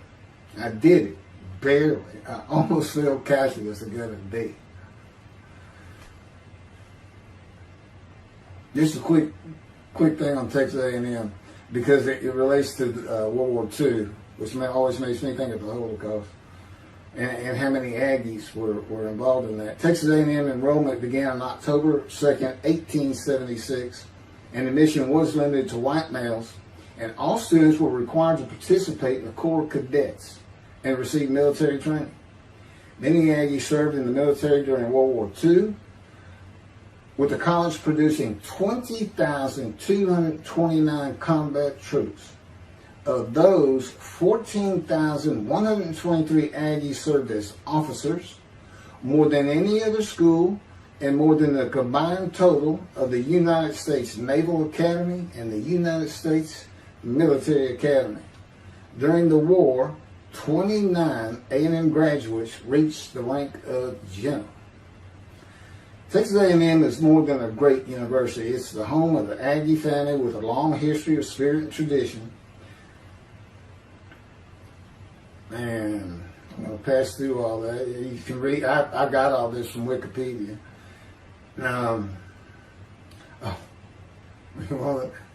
Like Notre Dame, it's a school full of tradition, especially notable at football games and in campus life, drinking beer at the Dixie Chicken. I had a good friend in what is now the Volunteer Corps of Cadets, and we've been shooting pool and drinking beer all night on the weekend, and finally left sometime after midnight. I walked my friend back to the quad, Corps Cadet Quad, a large open area where people could gather, surrounded on 4 sides by dorms for cadets only. And I dropped him off at his room. Before he shut the door, he looked at me, and not for the first time, said, "Want to race?" He's fast. We raced many times. I said, yeah. Of course, we were pretty much, we've had a lot of beer. I said, yes. And he went to the end of the hall and took off at the other end of the hall. He was fast, but I was pulling away with just a few yards to go and hit the wall before I could stop and busted my chin open. Blood's pouring out everywhere. People opening doors. Look, that's what the little guy did to the taller guy. I also sprained my ankle. These are my injuries at Texas A&M. I also sprained an ankle so severely playing basketball with football players that I was in a cast for 6 weeks. Those were my only injuries in the 3 years at A&M. It was the gunshot that changed me and everything in my life. I married Denise when I graduated from A&M in 79, just 3 years after graduating high school. I went through it 3 straight years. Because I had those hours from the first summer, I just went ahead and went the next summer too. And I got out of, and the average for most A&M students is 5 years. But I went through in 3. And of course that meant I never dropped a class, which also meant I had a low GPA, grade point average. And I didn't realize how important that was for admission to law school. I was denied admission from every school across the nation I thought I could get into. I did not know how my dad knew about South Texas College of Law in downtown Houston, but he made some inquiries and found out the dean was a graduate of Texas A&M. And we're known for helping each other. We set up an appointment with the dean. I told him of my rather intense home life and wayward ways, and that the A&M had given me a chance to prove myself as a capable student. You know, he hemmed and hawed, looked around the ceiling, and gave me the same opportunity A&M had. 4 summer classes, D average, no fails. I did it. I was terrible at chemistry and math, but it turns out I had good reading and comprehension. It's probably from reading all those science fiction books in school. I graduated in 82, and I did great on the bar examination. Keith Ellis McCarty, attorney at law. Who would have believed it? Which reminds me of verse 1 of Isaiah 53. Who can believe what we have heard? That's what any of my friends would say about me getting out of law school. Much less what's happening today. You go find somebody that knew me in high school, they say, who? Oh, that can't be true. Get out of here. I know him. Forget about it. Chapter 5. 27-year headache. I'm going to pick up with that on another video. And then that'll be it. Some general comments. 5 and 6. I'm not sure what 6 is. Yeah, 27-year headache. I'll go ahead and mention God in one of these accidents. And I won't say anything about the dog who took a hard left between my legs. Just about severed my knee, my leg at the knee. I won't mention that. Or hitting the big Swede on the track. Unbeknownst to me, my arm just took off. I wouldn't have hit him with my right arm. The things he has shown me. And getting gut shot. Yeah, I think I would have figured out, you probably shouldn't be hanging out with this fellow anymore if you're going to be talking to his ex-girlfriend for another. Little things like that, he controls my perception. Little things like that in my life to make sure I am the man of Isaiah 53. If anybody thinks I'm going to back off saying that, they're wrong. I have been through too much. My whole life is dedicated to this time, the day of the Lord. As a matter of fact, what about my day?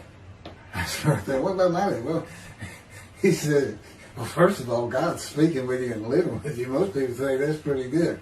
I said, yeah. But anyway, here's something he's promised me that he lets me check out all the time. And I'm going to put on the screen.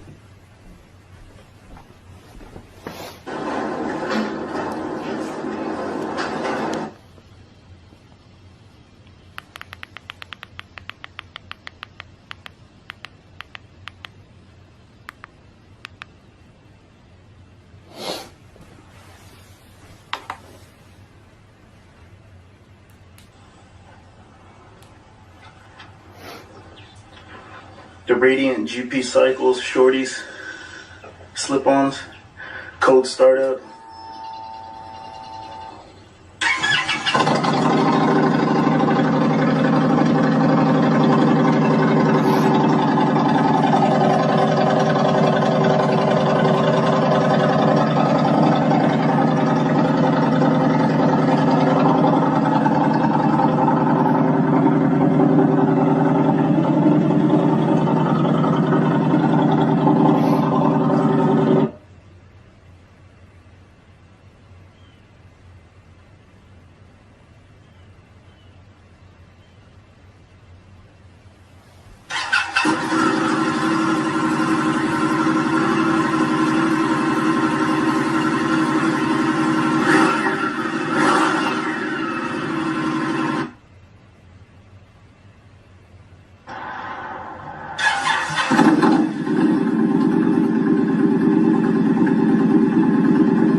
27-year headache.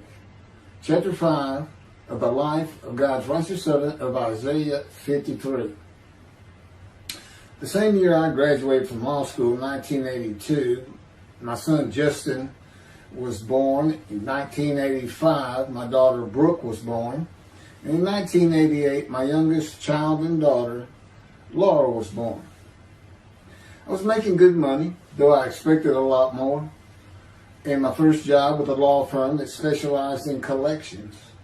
I also tried my first civil case, which, while working there, which was a nerve-wracking event, first trial. The first day I entered the courtroom, the judge asked me if I was a law clerk. I had a very youthful appearance, though I was 28 years old, not 20, common age for a law clerk. My youthful appearance in junior high school and high school with my long, wavy blonde hair, I usually kept in a ponytail, had way too many people tell me I looked like a girl. It is interesting though, at least to me, not one person in my entire life has ever said anything about my disfigured arm. I must have looked like a girl who would beat on you if you did it. When I got mad, there was no hiding it. You could see it in my face and hear it in my words. When I was 28, Brooke was born. I tried my first civil case, and the bane of my existence on earth began. A never-ending headache that I generally thought to be associated with post-traumatic stress disorder. I had terrible nightmares from my youth, but now I seem to have begun grinding my teeth, causing the temporal mandibular joint, TMJ, to ache terribly during the day, and the whole side of my head, the muscular, I don't know what you call it, but underneath the skin of the skull was always real tight, a tightening of the muscles. It was difficult to even talk to people at some points. For 27 years I had that headache. I tried everything, even surgery on the TMJ, and another surgery where the doctor severed my upper jaw and then trisected it from my skull and spaced it to fit my lower jaw. All to no avail. I could not stop the nightmares and the grinding of my teeth. Mouth guards helped my teeth, but the pressure was still there. I literally feared going to sleep. I didn't want to wake up the next day sometimes because I knew how bad the pain would be there again. It completely ended my dream of being a trial lawyer. So I got an associate position in an oil and gas firm and began learning how to prepare title opinions for oil and gas companies on tracts of land they plan to drill on. Basically, a title opinion is you start from sovereignty, which is when the state granted the land to someone, usually great, large tracts of land. And from there, you get parceled out and cut up. And I'd be chasing one small tract within a very large one almost 200 years ago in the early 1800s. And I would have to create genealogical charts of heirship, for people who died without a will. And I had to know who the family members were. And I got very good at it. And I really enjoyed it. I'd go to small towns throughout Texas and into their courthouses where they would keep all the records of every transaction, of every piece of land in the county. But anyway, there's an awful lot to it. I do go into it in some detail in the book, but I'm not going to for this video.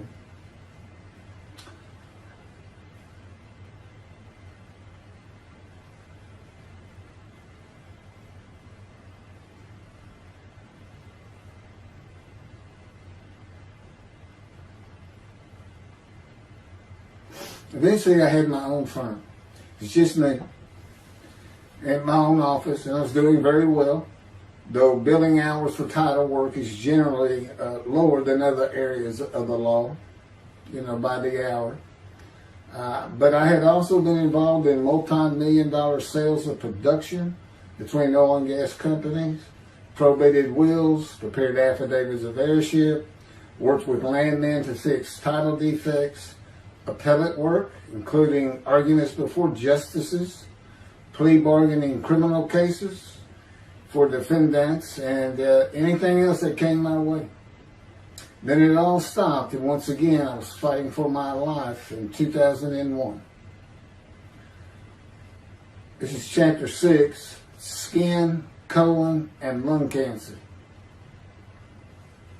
Oh, just God would have me tell you, he gave me those headaches. When he came to me, I stopped having nightmares. He provides my dreams for me now, and often as a learning experience. But the grinding of the teeth, everything stopped, and I thought it was just because I wasn't having nightmares, and took away any symptoms of PTSD, for which I was receiving money from an insurance company for disability, partial disability. And that went on for about 7 years. Then one day we're out walking, year 7 of 13, and I had that headache. It just came. And I just stopped. And I said, "You got to be kidding. You did not give me those headaches." He said, "Yes, I did. It's necessary. You are considered the suffering servant of Isaiah 53. You had to suffer your entire life until you're suitable for my purpose." And that includes fitting every verse of Isaiah 53. At that time, I finally read it, 7 years into all this. It was about year 2, I think. But yeah, he did. And, I ended up taking painkillers left and right and drinking with it, as so many people do. I was able to maintain, my life, my work, and everything, but it was enough to put the strain on my marriage that I pretty much blamed myself for it. And I told him I did it. That's the only time I got hot. Disfiguring me, gut shot, those things, they didn't bother me. But I said, you hurt my children terribly with that. Because I became a bad father. I mean, I wasn't the father I could be. I mean, they love me and I love them. We don't have any serious risks. They're off living their lives and they're all doing great.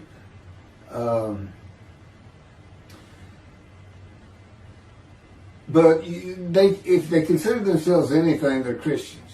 And although I don't think any of them are overtly religious, or that they're in church every Sunday or anything like that, but when I started going to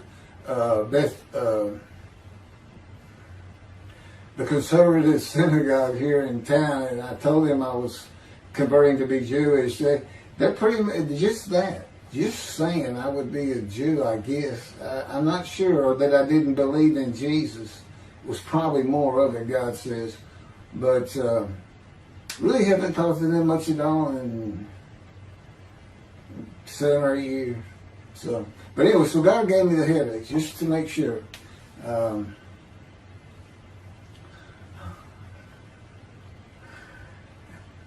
Anyway, I was married to Denise for 18 years, and we divorced in 1997 for irreconcilable differences. We agreed that she maintain custody of the children. The first to leave was Justin, and he came and lived with me. Then Brooke started getting in trouble, who is as tough as she is beautiful. Her mom's very difficult to get along with. Justin was a lot like me at his age, and trouble followed him everywhere he went. Like me, he was hard to talk to, and like me, his getting out of high school was a coin flip. He's doing great. He learned the oil and gas landman business, and I helped him out as much as I could, and friends of mine helped him out even a lot more. And he's very successful now. Married, no children. Laura's married, no children. She's got a great job. And Brooke is married with 2 children. I have 2 grandchildren. Long life, see his children. You'll see what I'm talking about, long life, when I get to the lung cancer that God chose to crush me with. Something had to be done, and to make matters worse, Denise had met a man and they were going to get married. But he didn't want Brooke. to be part of their new family, or Justin for that matter. He wasn't going to go stay with them anyway. Now, I had 2 of the children, and she had 1, but all still in her custody according to the divorce decree. So anyway, I stopped paying child support on those 2, but had not gotten around to the proper revision of the divorce decree when I took Justin and Brooke with me to live on the Big Island, Hawaii. Laura came with us to visit for a month.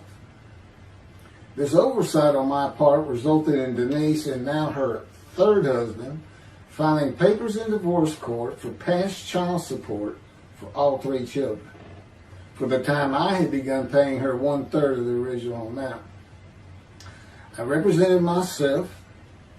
I had won contempt of court and was locked up for a day, but I never had to pay that money.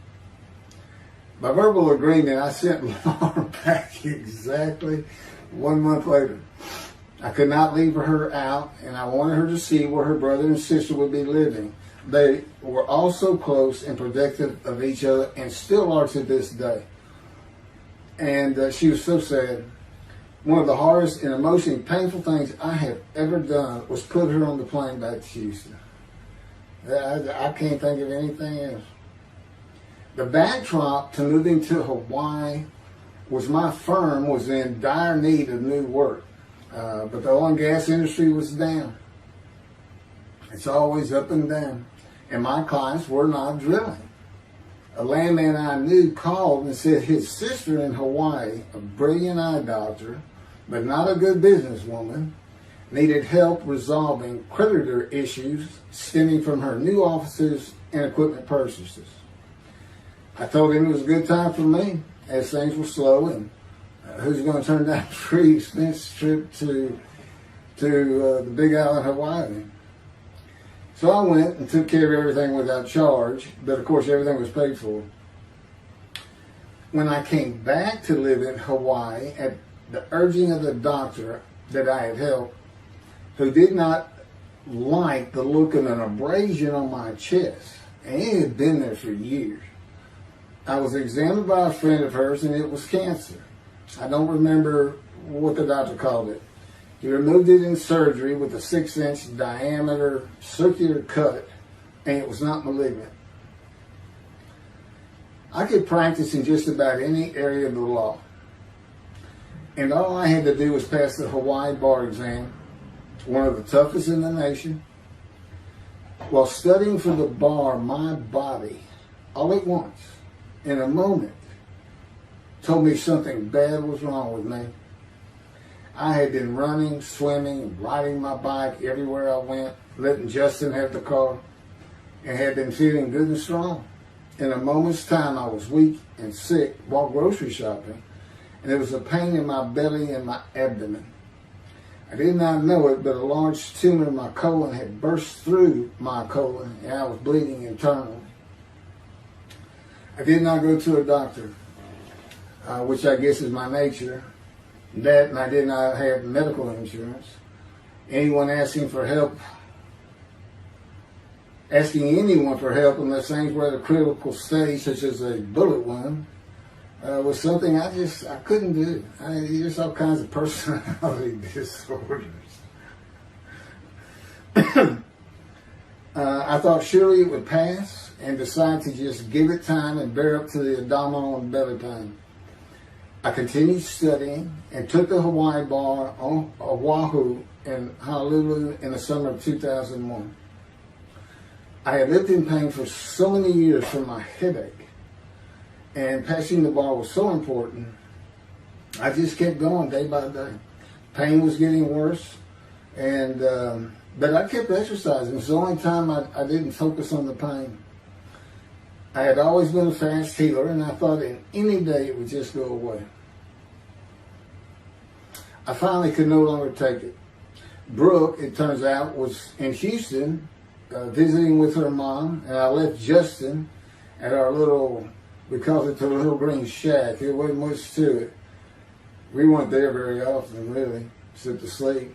And went to Houston to find a doctor for diagnosis, staying at my parents' townhome, which is where I'm at now. I had allowed my major medical insurance to lapse using premiums for child support when things had gotten lean. I just needed someone to tell me what was wrong. I would find a way to take care of whatever the diagnosis was. Early September, I was close to dying, lying on the floor of a dingy apartment of a friend who traveled for work. I could no longer get up to even try and get medical help. And I had not told anyone how bad it had become. Then the planes hit New York. Seeing how grief-stricken so many relatives were on the news, I began to think for the first time how awful my children would feel when they found out how and where I died all alone. So I asked my father, again, it's hard for me to ask people for things, for the money to pay for a colon examination that had been suggested by a doctor at one of those clinics you find in a strip mall, the only places I could afford. The doctor who performed the colonoscopy finally found what was making me so ill and unable to eat. A malignant tumor 6 to 8 inches long that had burst through my colon, and I was bleeding internally. You know, I come out of anesthesia, partial anesthesia, and he's holding this picture, and there's this great big purple blob, and he says, I couldn't get the scope past this. It's not a good way to wake up. To say it crushed me in my life is an understatement. The pain, the weight loss, inability to eat, all I could do was drink calorie drinks. Began about 4 months before the colon examination. That was 4 months of sheer pain. But as it turns out, I did pass the Hawaii bar exam. It was now early October 2001. The doctor told me, look, you don't have insurance. Go to Bentop Hospital. That's the hospital I went to when I got gunshot. I prefer gut shot. It sounds better. Yeah, man. And he gave me the pictures from the procedure showing what he could not get the scope past. Just shaking his head and saying, you should have come in much earlier. So I went to Bentop thinking I was here in 75 on October 5, dying, but I did survive. And here I am again on the first week of October 2001. I showed the pictures to the admitting nurse. Instead of them sending me to the waiting room, she just looked at me and she said, this is a public hospital. I mean, you can wait all day long to have a cold check. She looked at me and said, why did you wait so long? And how are you still alive? And I told her, I have no idea. She did not send me to the waiting room, but had an orderly take me immediately to a room. There they hooked me up to a morphine machine where I could hit a button at a time interval I can no longer remember and receive a small dose. I do know I never missed one. I was very depressed, and my parents who waited in that line for admittance with me looked so sad and depressed. It was not one of my better days, though I finally had some pain relief. Day after day, I lay there waiting for the next test they would run. It was during this time I received notification that Denise had filed papers in the divorce court to recover monies for the time I was taking care of 2 of the children. It's also when I received notification from Hawaii that I had passed the bar exam. So, Bentop Hospital, what a lifesaver. I mean, young surgeons in like Baylor University, medical schools, it's a prime position to get your hands on if you're going to be a surgeon, because you're in surgery all day long and all night long. As long as you can stand up, they're bringing people in. It's just a real hot spot in Houston and a great hospital, but it's not a place you want to stay.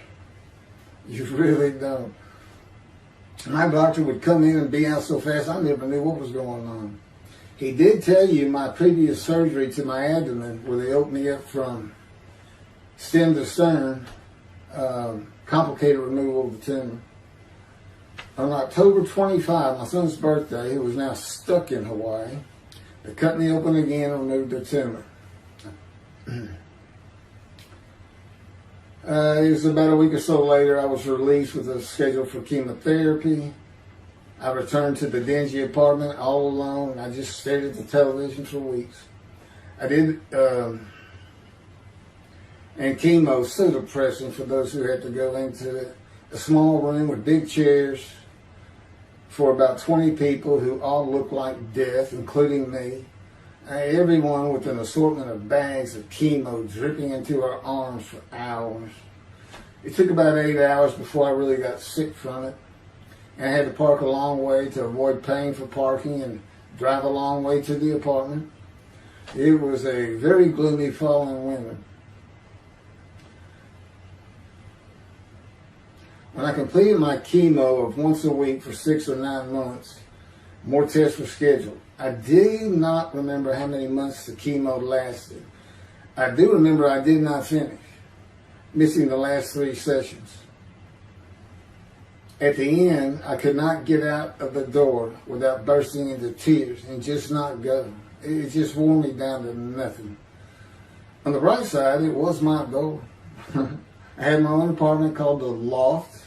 It was brand new and very nice on a bayou close to downtown Houston with a running trail alongside it and lots of woods near Memorial Park where I had been running a 3-mile circuit since high school. I returned to being told for follow-up tests, including x-rays of my chest, and the colon cancer had not returned then and to this day. The chest x-rays were another matter entirely. The doctor told me he had bad news and showed me the x-rays telling me the white spots I was seeing was cancer. They were everywhere. Lungs full of cancer, he said, at a stage I could not be treated with any success. My dad was with me, and I asked the doctor, well, what does that mean? And when he said you need to prepare for death, the look on my father's face was so sad and hurt at the same time I'll never forget. And we've been through some tough things in this house, every house we've been in. It didn't affect me one bit. I did not feel anything. I was too beat down from the chemotherapy to care, I guess. God tells me I had a lot to do with that. And in fact, no matter what they said, I didn't think I was going to die. But I didn't know that. I just wasn't having that conscious thought. And God says he had a lot to do with that. Of course, he hadn't spoken to me yet.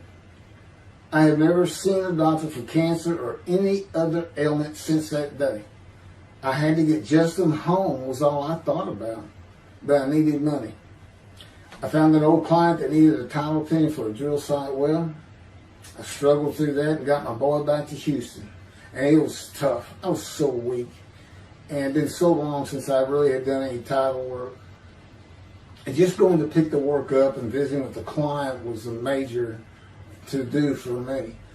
But we got there and I got Justin home and he went to live with some childhood friends. This was now 2002 and going into 2003. I just walked all over the running trails in the 3-mile loop at Memorial Park and in the woods day after day. I didn't think about dying, but I did but I did not think about restarting my law practice either. I watched a lot of television and played video games. I watched the Tour de France for the first time and got inspiration from Lance Armstrong. I was still alive though, and the funny thing was my lungs never bothered me. I was never sick. It's because God had already removed it. After I got the news I was dying of lung cancer, he took them from me. That's what he tells me. And I don't have any symptoms. As you'll see right here, in 2005, I picked up some title work here and there and made an office out of my loft. I bought my first motorcycle, soft-tailed lowrider Harley Davidson. First time in many years I was happy. I love riding that bike. In 2006, I did some landman work for standard day wages and began dieting and running.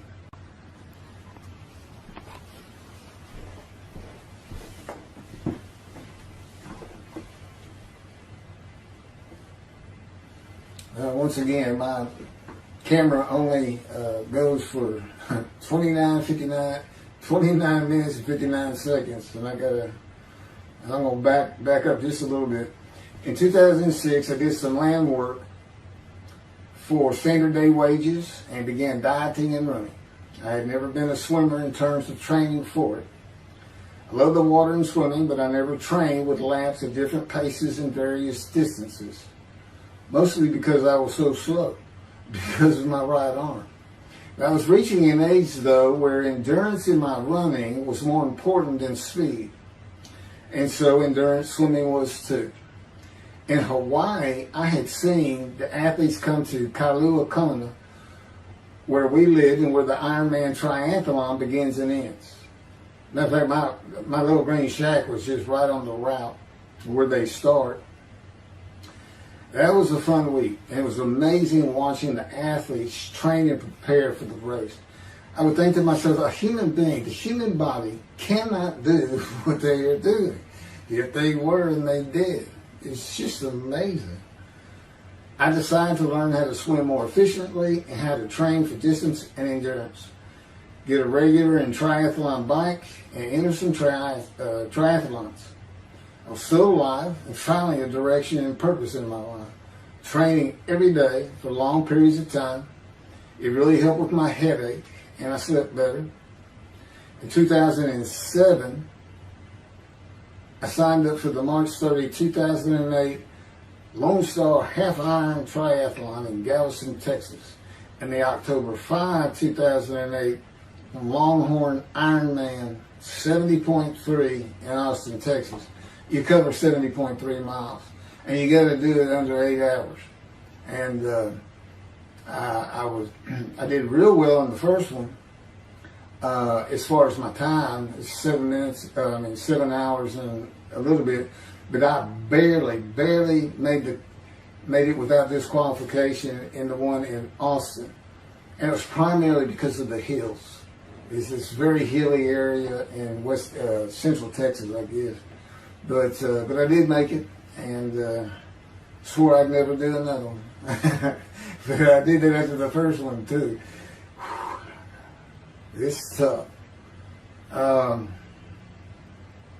My insurance was still paying for my inability to work, primarily based on the headache and a diagnosis of PTSD. So I was not working, and I got real serious in training to swim the 1.2 miles in the ocean, and that would be in Galveston and in a lake in Austin, 56 miles on the bike, and a half marathon, 13.1 mile run. That's what I was able to do with a diagnosis in 2001 of lung cancer that could not even be treated, stage 4. And that's just about impossible. It would take a miracle of God for that to happen, because generally you're going to die within 1 year. They say if you get lucky with good medical treatment, you might make 5 years. But 1 year is the standard, if you can make it that long. That's my proof that I offered myself to guilt for God. Because you can't, it's not something provable. All you can do is show the result of that offer. And again, guilt's an emotion. I got way too many videos and everything to get too detailed on it. But that is the proof. You know, I got the colon cancer 20 years ago when the planes hit New York. And it was 2000. Oh, that was 2001, right. Too many things go through my mind when I start thinking about those cancer years. But God, He removed it. He had something for me to do, but that's verse 10. God chose to crush him with disease. And as I've mentioned, the reason He chose that is to show that I was blemished, defective, could not possibly be an offer for sacrifice, because He knew what the Gentiles were going to do. They were going to put an unblemished lamb in there and call the Jewish people's Bible their own, and use the laws of Leviticus, not unlike Mr. Toby, a singer, and his 6 million blemished ram sacrifice by Hitler, the righteous servant of God. That's how that seems to read. He's welcome to respond any way he wants to that. But it's on the video, it's in the book, it's in quotes by him. It's from his midrash, from his site. And he said, share this with everybody. Everybody can take it and just share how great my knowledge is. Well, it's lacking in some areas. There's any question he's an intelligent man. But his reasoning capabilities, in my opinion, at least as to Isaiah 53, are severely wanting. I am that man. And God's going to give the Christians hell with it and with me. Just like I just heard this for the first time on the video. When all of a sudden he had me say that Jesus announced he wasn't the man of Isaiah 53 on the cross. When he said, Father, Father, Father, why are you forsaking me? Because he was about to die. In Isaiah 53, who he thought he was, and he's not, who he didn't fit the verses, but he thought he was supposed to be exposed to death, but given long life. So boldly he goes into the Roman Jerusalem and gets himself taken up. He's not worried. Delusional, yeah, maybe. But as far as I'm concerned, he's nothing but a story. He never existed. And the story starts with the Essenes of the Red Sea Scrolls and the teacher of righteousness. Real quick, I'll go over that. Here's the thing. Their founder is called the teacher of righteousness. Okay? They were great followers of Isaiah. They had the great scroll of Isaiah. They're prolific writers and copyists. They had their own gate at Jerusalem. The Essenes gate. Now, the New Testament never mentions them. You got Pharisees, Sadducees, Essenes, but they never mention an Essene. And Jesus, quite frankly, would have been one of them. Because they embody who he is. They didn't like riches, hated sinning. They didn't like material things. They removed themselves from Jerusalem, in the most part, to those caves by the Dead Sea for that very reason. But they did have a gate. They still had people who would be there. And you know what they would do at the gates? Tell stories. That's what you do. You tell stories. And it is a great story. Here's this guy. He's connected with God. Back then they believed men were gods. Caesar was a god. Over in Egypt you had the same thing going on. It's a common thought that men could be gods. And this story just springs up. And there didn't any question. They'd have gone and questioned him. I mean, they're sitting right front and center in Jerusalem. You think they didn't hear about this man walking on water, raising the dead, feeding 5,000 with 2 fish and 5 loaves, turning water to wine? That alone, Rome would have said, Caesar would have said, he does what? He turns water to wine. Bring him to me. Don't touch a hair on his head. You don't kill the man who turns water to wine. You send him out with your armies. Make your men happy. It's there's so many ridiculous aspects to it. Most particularly, God performed a human sacrifice for the sinning Gentiles. He's left the sinning Jews for the sinning Gentiles. But he gives them an out, these Gentiles, not his chosen. He gives them an out. I know, I'm going to kill my son for you.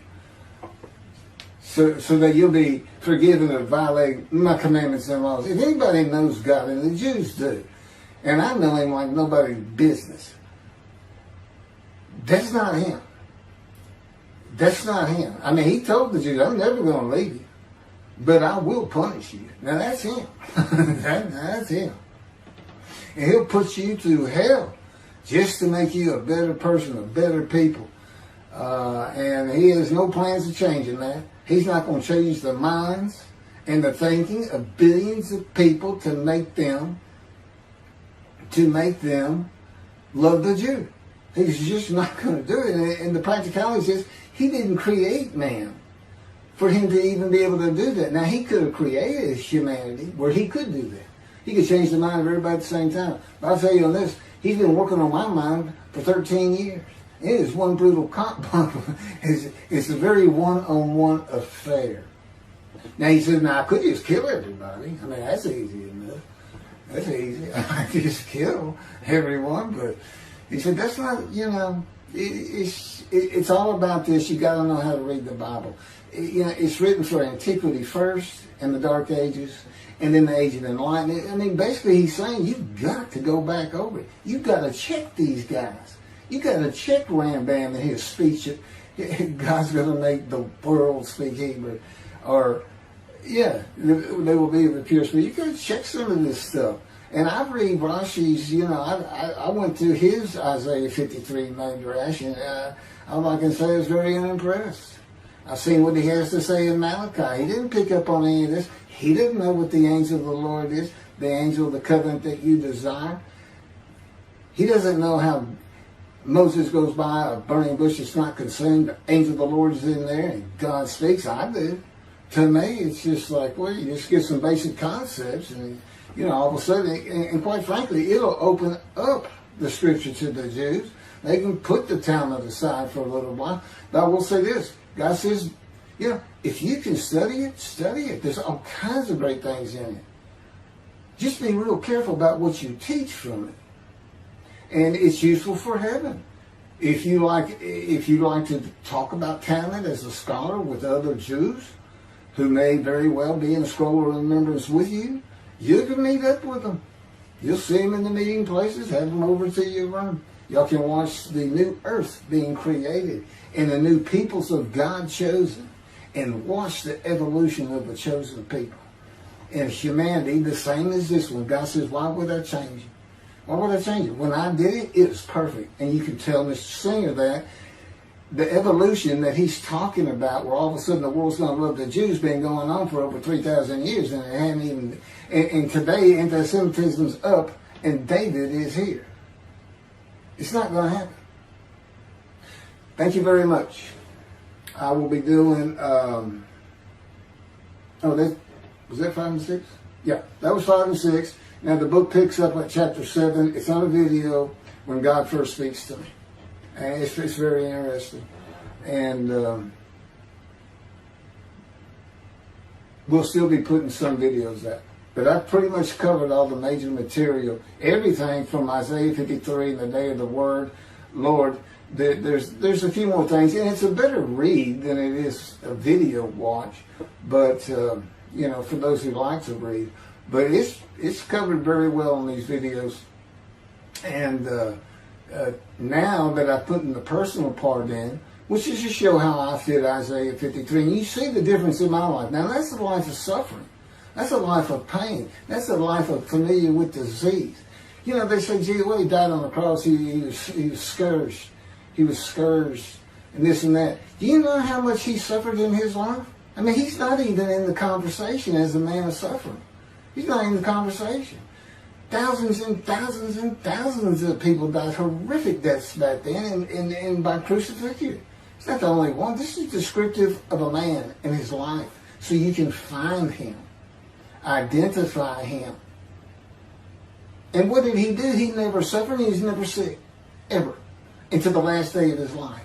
He's 30 years old and he's got one day but under his belt of pain and suffering. To me, you're not even in the conversation. I mean, that's nothing. That's not even suffering. That's just, you had a bad death, sorry. You got whipped first.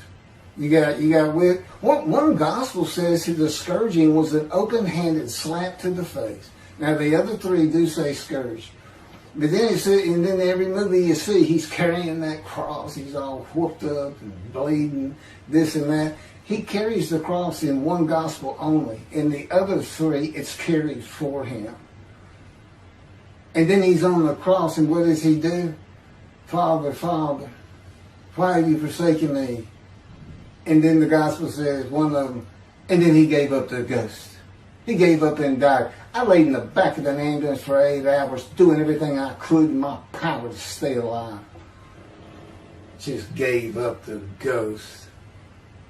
There's another video where we make that a little bit more humorous. Anyway, thank you for listening, and I guess that's it. Thank you.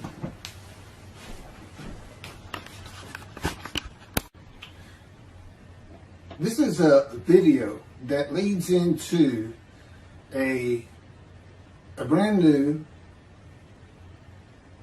very distinct, not heard from before, commentary on Isaiah 53, which begins actually in Isaiah 52, is comprised of 7 videos I have put together in the last month or so. And I'm just putting them all together with a lead-in video explaining these things and why it's so new, novel, and has such a different view of the scripture from that which Judaism teaches regarding a messianic era when David comes, the descendant of David. They often refer to him as King Moshiach. Moshiach means the anointed one. And you'll get the idea from the title of this video real quick. God speaks to an atheist. And it began like this. The doctors who gave me 1 month to live from lung cancer in 2002 that developed from my colon cancer metastasizing would have been surprised that I was still alive, to say the least. I had stopped thinking about the lung cancer years before. The white spots in the x-rays that filled my lungs, like the stars in the night, did not inhibit my breathing or slow me down in any way. At this point in time, I'm training for my first triathlon. And I didn't start small. I did a half Ironman. It's 1.2 miles swim in an ocean, 55-mile bike ride, and half marathon, 13 miles. They call it the 90.3. One Saturday in the fall of 2007, I was cooking lunch in my small kitchen, post-divorce, and at the stove, when God said, from just a little behind me, as though somebody was speaking to me right here, and above my right shoulder, which is disfigured, wash your hands. I turned around to the sink, washed my hands, and turned back to the stove. Now understand, I've been an atheist for 50 years. I mean, I completely denied the existence of God. And then from right here, a small, quiet voice, like an account they had with Elijah at the cave, said, wash your hands. And I simply turned around, washed my hands, and went back to the stove. I didn't say a word to him. I didn't even keep thinking about it. I just did it. That was it. It was as though he had always been there. Just as to Adam. That's what I liken it to. And he dictated this to me. This is from my book, the book of my life that God dictated to me. It's called The Righteous Servant of God of Isaiah 53. No, the life of God's righteous servant of Isaiah 53. And he put it together. And he did it because he actually came to me, as Jeremiah would say, in the womb. But in my first year of life, and like Ezekiel, lit and entered me. So that part of chapter 11 of Isaiah happened well over 62 years ago. That's when that happened. That's when Moshiach was here. For all these rabbis and commentators who have been saying, he's here, no, he's here. Well, he's been here, I've been here a long time, I just wasn't prepared and hadn't even heard his voice yet. But what he did, with Jeremiah, he made sure he was a priestly, godly man and guided his life. With me, it was to make sure I fit every single verse of Isaiah 53 as only I can explain it, what it's for, what it all means, and live a life of suffering familiar with disease. God chose to crush him with disease that he would offer himself for guilt and receive long life to see his children. That's my proof that it happened. They told me 20 years ago, we can't treat this lung cancer. It's too advanced. You're going to die. And you're going to die real soon. You need to prepare for it. And it did crush my life. I stopped working. I just kept waiting to die. And I didn't die now. I'm training for, at this point in 2007, I'm training for a triathlon. I finally said the heck with it all. And that's the proof. Crushed with disease, exposed to death, that's in verse 12, exposed to death, and here I am, 20 years later, still going. Hadn't seen a doctor since, never received any treatment, which is unheard of with lung cancer. And I had colon cancer before that, and I had skin cancer. I'm a man familiar with disease, that God chose to crush the disease, and these 7 videos put together as one. Obviously, I wouldn't ask or want, and I couldn't do it, to listen to them all at one time. But I know you can mark your spots and everything. But it was spread out in 7 different videos, and I thought, well, the next video I'll do, I'll have a preamble to it and explain. This is not fooling around. Once you learn my version, which comes from God, of when Moshiach comes, the day of the Lord, which is left out of the Messianic era. But if you ignore me, God says, as my role as Elijah, God says, when he does return to his temple suddenly, it's going to be with, and it's not there, it's going to be with utter destruction to the land. Okay, all this is explained, so I'm not going to keep going in detail and carry on with God first speaking to me, but it was as what Adam would have felt like. This is natural. I mean, to him, you know, having somebody speaking to him from above him, from up here, from within him, it's perfectly natural. And he wouldn't be falling down in reverence and I'm not worthy and all that. It would just be, this person's always talking to me and telling me what to do. The fact that he doesn't see him wouldn't probably enter into his mind. Just, you know, that's just the natural order of the world for Adam and me. Particularly today, 13 years later. Still in God's fire of refinement, preparing me. And now we have the books, they're unpublished. Jewish publisher, Christian publishers, I dare not even send it to them. Because how harsh I am on Jesus Christ, who said he was the man of Isaiah 53. And it's because of him I had to get crushed with cancer. That's what that's all about. God doesn't have to crush you to make you offer yourself for guilt. He just seized Ezekiel and put him through the fire of refinement, the anguish of it, and sent him off to be a prophet to the Assyrian, Babylonian exiles, of which he was one, actually. The book of Ezekiel is the key to Isaiah 53.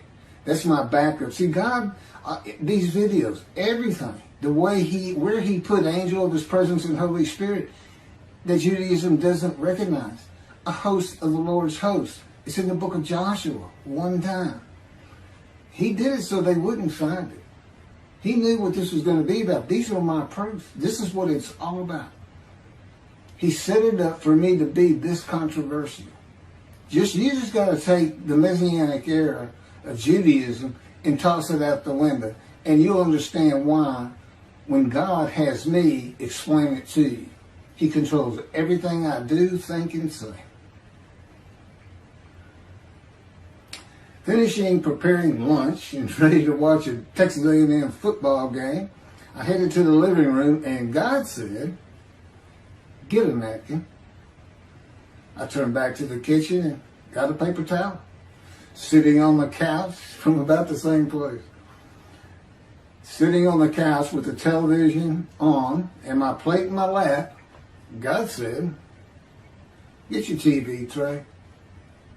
I got up, set my TV tray in front of me, and placed my plate on it, began eating and watching the game. That night, I was in bed reading a book. From the doorway, God said, "Tomorrow we're going to Bed Bath & Beyond, the store, to buy a shower curtain, sheets, pillowcases, and shop in general for things that you need." I said, "Okay." and continue reading my book. That's God spoke to an atheist. That's how it started. We call it the early years now when we talk about it. It was so different from the way things are and all the same in the same breath. And I have since learned this. It was by his power upon my emotions and thoughts that his presence with me was though he had always been there. In other words, when you read in the Hebrew Bible, God calls somebody's name like little Samuel, and he says, here I am. Here I am. Now there's some accounts of people falling to the ground, but he can put a silent knowing to you. He can put knowledge within you, your mind, where you never hear a word from him. In other words, put into your mind, the God of all creation is about to speak to you. And he doesn't have to say, stay calm. He controls emotions.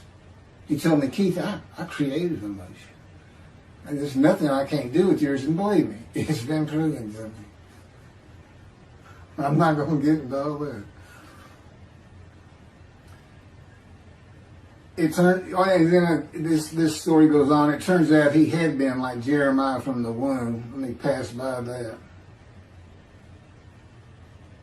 I've never been affiliated with any church or synagogue. I've never had any teaching from yeshiva or seminary. Throughout my life, I did not. Let's put it this way. I was the actual opposite of Jesus Christ. Actual opposite. I'm a sinner. You know, I mean, he took me back. He said, look, you know, because I said, well, I wasn't that bad of a sinner. Was I? He said, really? Here we go off in vision like the story of Scrooge and the Ghost of Christmas Past. I started getting smart with him. This is us talking friend to friend. I can talk to him like he's just a buddy sometimes. There is a line I know not to cross. I said, why would you call that a sin? Why is that a sin? He said, Keith, it's a sin. You lied. I said, yeah, but if I didn't lie, I was going to jail. He said, but that don't make it good. I said, well, which comes first? Going to saving yourself? Or lying? And so what? I didn't believe in you anyway. I wasn't worried about going to hell either. It's just, I didn't think about those things. He tells me, man, I didn't let you. That's why I was with you from the get-go. He wanted me to be fresh. No preordained, settled in thoughts and beliefs on anything. And of course, I grew up in Texas for the most part, so it would have been Christianity. I didn't associate with anybody who was religious. I didn't even know what the term Jesus freak meant. I didn't even know that Jesus died for my sins, supposedly, under their theology. And I didn't know that there was a problem between Judaism and Christianity. Jews and Christians. I didn't know that. I had plenty of Jewish friends. You know, I was in the late 60s, 70s, my formative, going into my teen years, and, you know, he treated everybody as an equal. I never thought about it. Including African Americans, who in my day, we just said blacks. I guess that doesn't go anymore. But had great friends of all kinds. My best friend, I didn't even know he was Jewish until I saw him on Facebook 40 years later. But anyway, let me jump ahead. Okay, this is how God communicates with mankind. This is what the prophets are all about. It's not just Ezekiel, a spirit lit and entered into me. At that moment, God was speaking. And then he says, at that moment, a spirit entered into me, and then I could hear God's words. So he's saying, and that means God is in his spirits. And it's just imagine the presence of God is his mind, and it is composed of elements of the unseen realm that we can't understand. And spirit he created, and the angel of the Spirit, the Holy Spirit, he created. But that's completely different elements. His presence is different from God's presence. But they're like big clouds. And they can float together and be as one cloud. Okay, that cloud is what descends upon you. They are within me and without me. If this audience was in a room with me, they would envelop you all around you. You'd be in the presence of God. The difference with me in that room is that that cloud engulfs me, flows through me. It's within and without me, as though there's no break because of my physical structure. My little spirit is a little cloud that also drifted in. That's what it is. And it happened with all the prophets. If they spoke God's words, he was talking to them. He was telling them, write this down. Write this down. All these 20 books or so, the books of the prophets. Ezekiel, write this down. You gotta set this up. Jeremiah, write this down. See, a time is coming. Well, that's the time in Malachi. It all comes together, and you'll find it in all these videos. So, and it doesn't just include Moses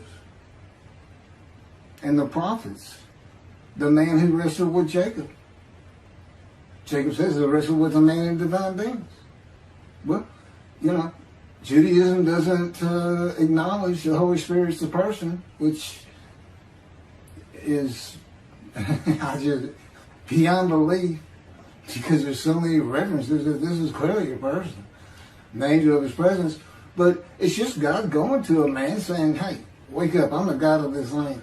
See this man over here sleeping? His name's Jacob. He's got his head on a rock. Go jump on him, start wrestling. Don't worry about it. I'm gonna orchestrate the whole thing. You'll be fine. And the guy would have said, here I am, let's go. That's how he does. And Judaism says the man in divine beings is an angel. No, he's not. That'd be like saying I'm an angel. And you wouldn't want to say that. Well, you wouldn't want to say it to me before he came to me, because that made me mad. But I had a hell of a temper, just like Moses did and like Ezekiel did. And God knows how to knock it out of you to where you smile and laugh a lot, because I never used to. Now, well, you got to read the book, and you'll get it. You'll get it. I'm just, just like a lot of people, I've been through too much, hurt too much, suffered too much to have any thought that there's anybody upstairs, who cares about me. It's just don't even mention his name around me. We're either gonna fight or I'm leaving for it, and you'll never see me again. Don't do that, because it just makes me angry. All that's gone, by the way. Lots of stories on that. Oh, and the Spirit speaks. He's got his own personality. He's angelic. He has a very childlike voice, and he's just nothing but a ball of humor. He didn't ask me to say he's the greatest comedian of all times of the universe, and he's just a joy to talk to him. And he has the smarts of God, as he tells me. But I have instant communication with him. I have instant communication with God. It's like there's three persons in my mind. This one cloud is three clouds. It's two spirits in the elements of God's mind. And slow process of 13 years. And there's 13 years of, and this is from Isaiah 53, punishment, wounding, chastisement, maltreatment, crushing, bruising. And I'm telling you, he's relentless. It's in the stories, and I have a lot more once I get to Israel, and I have full confidence God's going to get it done. That's one thing I don't worry about. 13 years, a year and a half of trying to get books published, denied by everybody who even bothered to answer me, because it's just so different. And it can only go to Jewish publishers, and it's just like, well, this isn't the stuff we believe, and it sounds like he's saying it's him, and this and that. Well, I was. God said I made sure I didn't get them published. I wanted to do the videos first.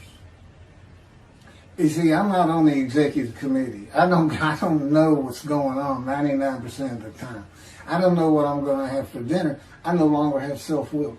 I can't ask him for anything. And there's all kinds of reasons for that, such as, if one of my kids gets sick and he doesn't heal them up, cancer or something, Am I going to be disappointed? Am I going to be hurt? And the answer is no. He's trained me too well to even bother asking. If he's going to do it, he's going to do it. I know he has the knowledge, and he's right here with me. So, it's a long, detailed process. I know things from his perspective. It's just another reason the Messianic era is not going to happen. And it comes out in these films. But the Holy Spirit, the angel of his presence, we're friends. God says, I can't be friends with human beings. I said, well, we're friendly with each other. He said, yes, that's right. I said, I Googled this, and technically you are my friend. He said, well, I know, but I just don't acknowledge you. I said, why? He said, because I'm God. That's the way I am. I get to do whatever I want. Now, he's just messing with me. It's just like having a friend. Of course, it's a true statement. He can do whatever he wants. But he's pretty stately and regal. But, again, we live together. I've lived with him for 13 years now. And it's never going to end until I die. I wouldn't even know what to do. He said, if I let you, you're going to fall down dead. You're not supposed to be alive. I keep you alive. He said, I took that cancer from you, but I just put it back in if you do something that makes me want to leave. I said, well, what am I going to do? No self-will. To an extent, no self-thought. And I told him, I'm not even a human being anymore. He said, well, what are you? I said, I don't know. I'm a man and divine beings, but I'm not human. I don't have self-will. That's what distinguishes the human being from the animal.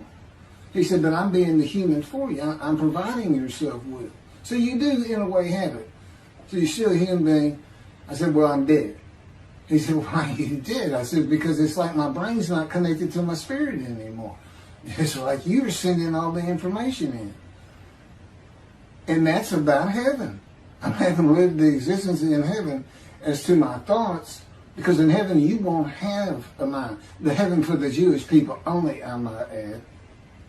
You won't have a mind. God's got to provide it for you. He's got to be you for you as a completely new and different creature. But still you. It's a very amazing story on how that does. And I'm taught all these things and literally experience them, not only in the real, but in visions. I've had more visions than, if you count every single vision in the Hebrew Bible and the New Testament, I've had easily double that. And I'm a walking visual.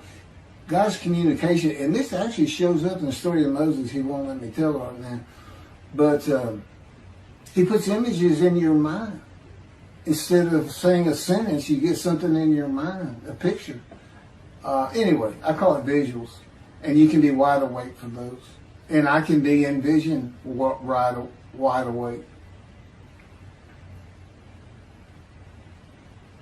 Okay, so we finished our shopping to get shower curtains and everything. And God said, let's go to the bookstore and get you a Tanakh. To which I replied, well, what's a Tanakh? I didn't Hebrew Bible, okay. Well, I know the Holy Bible, the New Testament and Old Testament. And on we go. I'm starting to learn for the first time. At Barnes & Noble's, we looked at all the Hebrew Bibles and purchased the Jewish Publication Society's Tanakh, the Holy Scriptures, which is a translation that began in 1956. It was published in 85. Men who spent 30 years on the Leningrad Codex, the oldest Hebrew Bible in existence.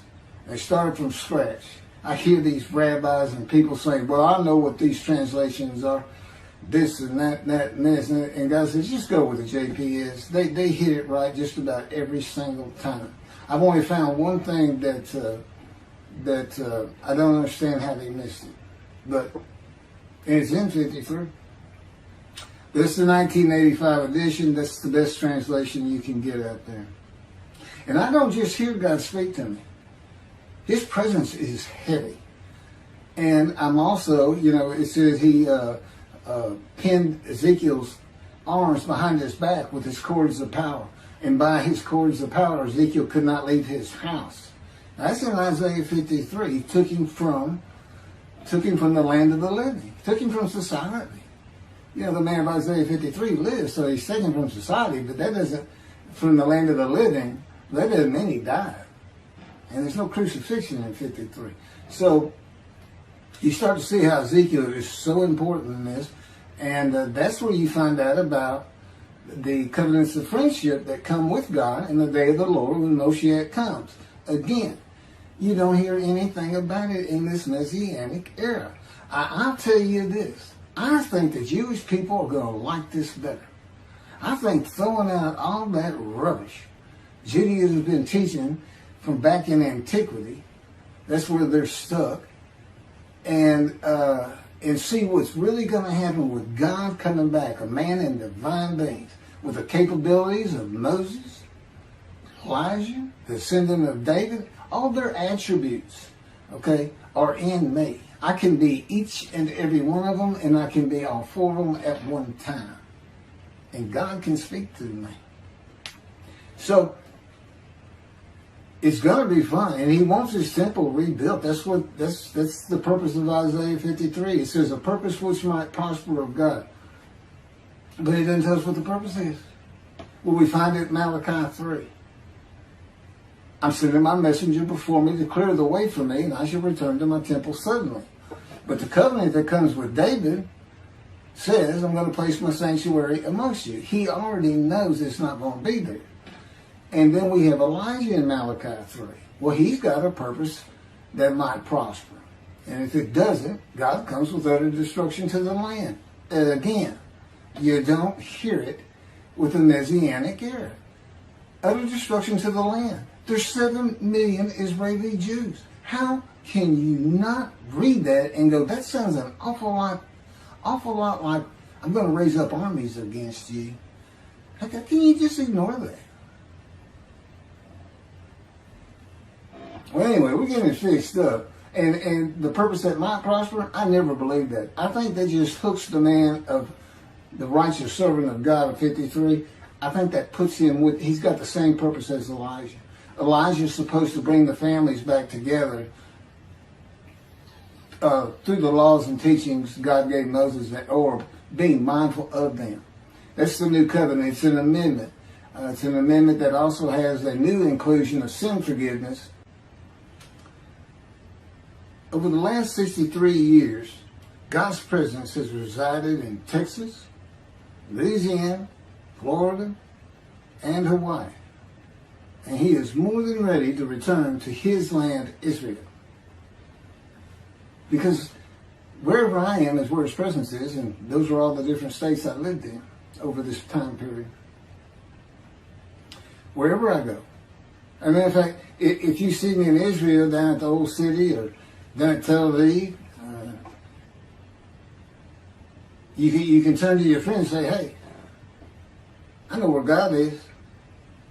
He's going to say, really? I thought he left. Some people say he died. He said, no, you see that guy over there? He's all around that guy. And some say inside too. That's what it's going to be like. God says, when we get to Israel, we're never leaving again. I said, I wanted to see Great Britain.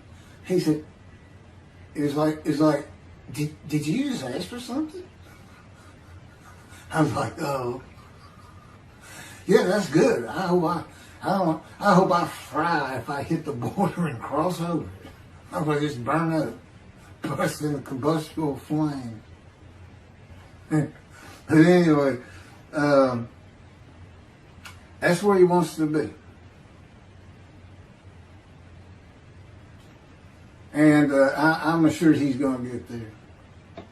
This purpose that might prosper, again, I think it just shows the purpose of the righteous servant and a purpose of Elijah. Because he knew I was going to be teaching. There's only, in the day of the Lord, as you would imagine, he wants to have all the prophecies fulfilled, be done with the prophecies. And there's only a handful, 4 men to come that we've never seen. The descendant of David, prophet like Moses, Elijah, and of course the righteous servant. We only have one description. Even the sages knew you got to have a description of the descendant of David. It's Isaiah 53. They called him in the Babylonian Talmud the leper scholar. You'll see me referencing it on just about every video. In other words, I'm saying, look, it's not Jesus, it's not the people Israel is taught today. It's this guy from the Talmud that just hadn't come yet. You just didn't know, didn't have a man that fit the description. Well, you do now. And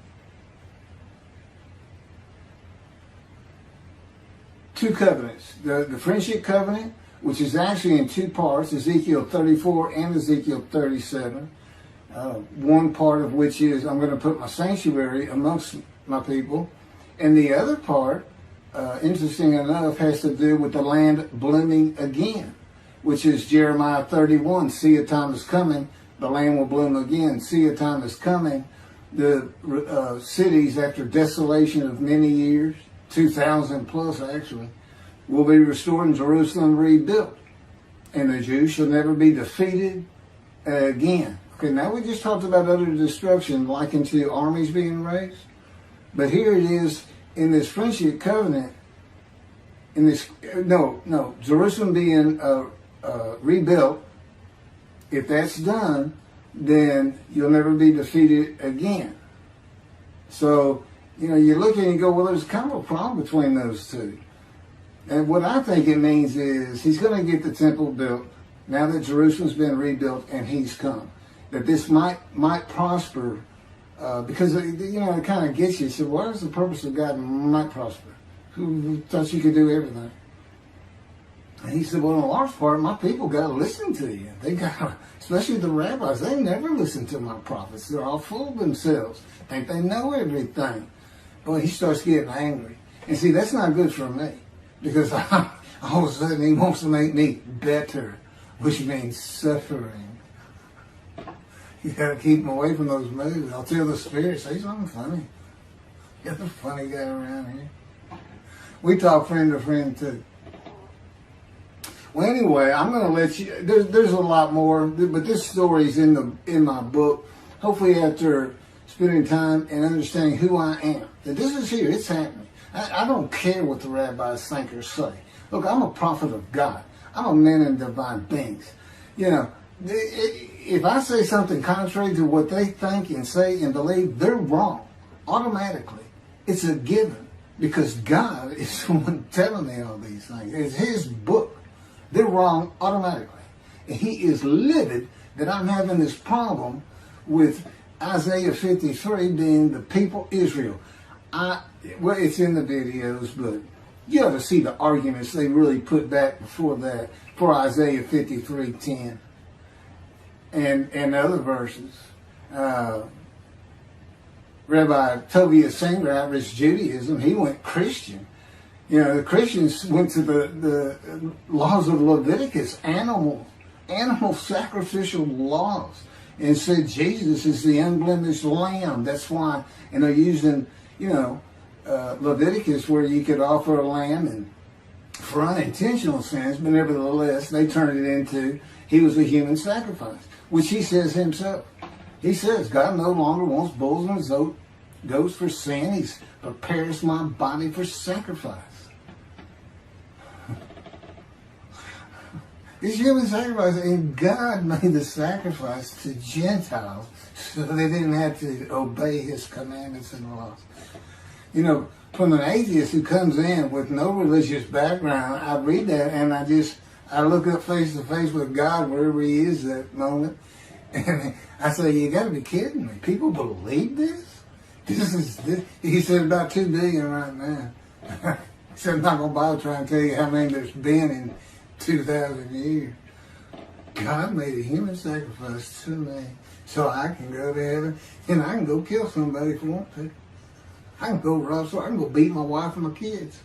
I accept Jesus again. God was teaching me the New Testament, and this guy at one of these mega churches came up to me and says, if you do accept Jesus Christ, you're not just forgiven of all sins that you have committed. You're forgiven of every sin you're going to do in the future. I said, really? He said, yes, really. He said, Jesus knows you're going to do it, and He already forgave you. I said, what? Okay.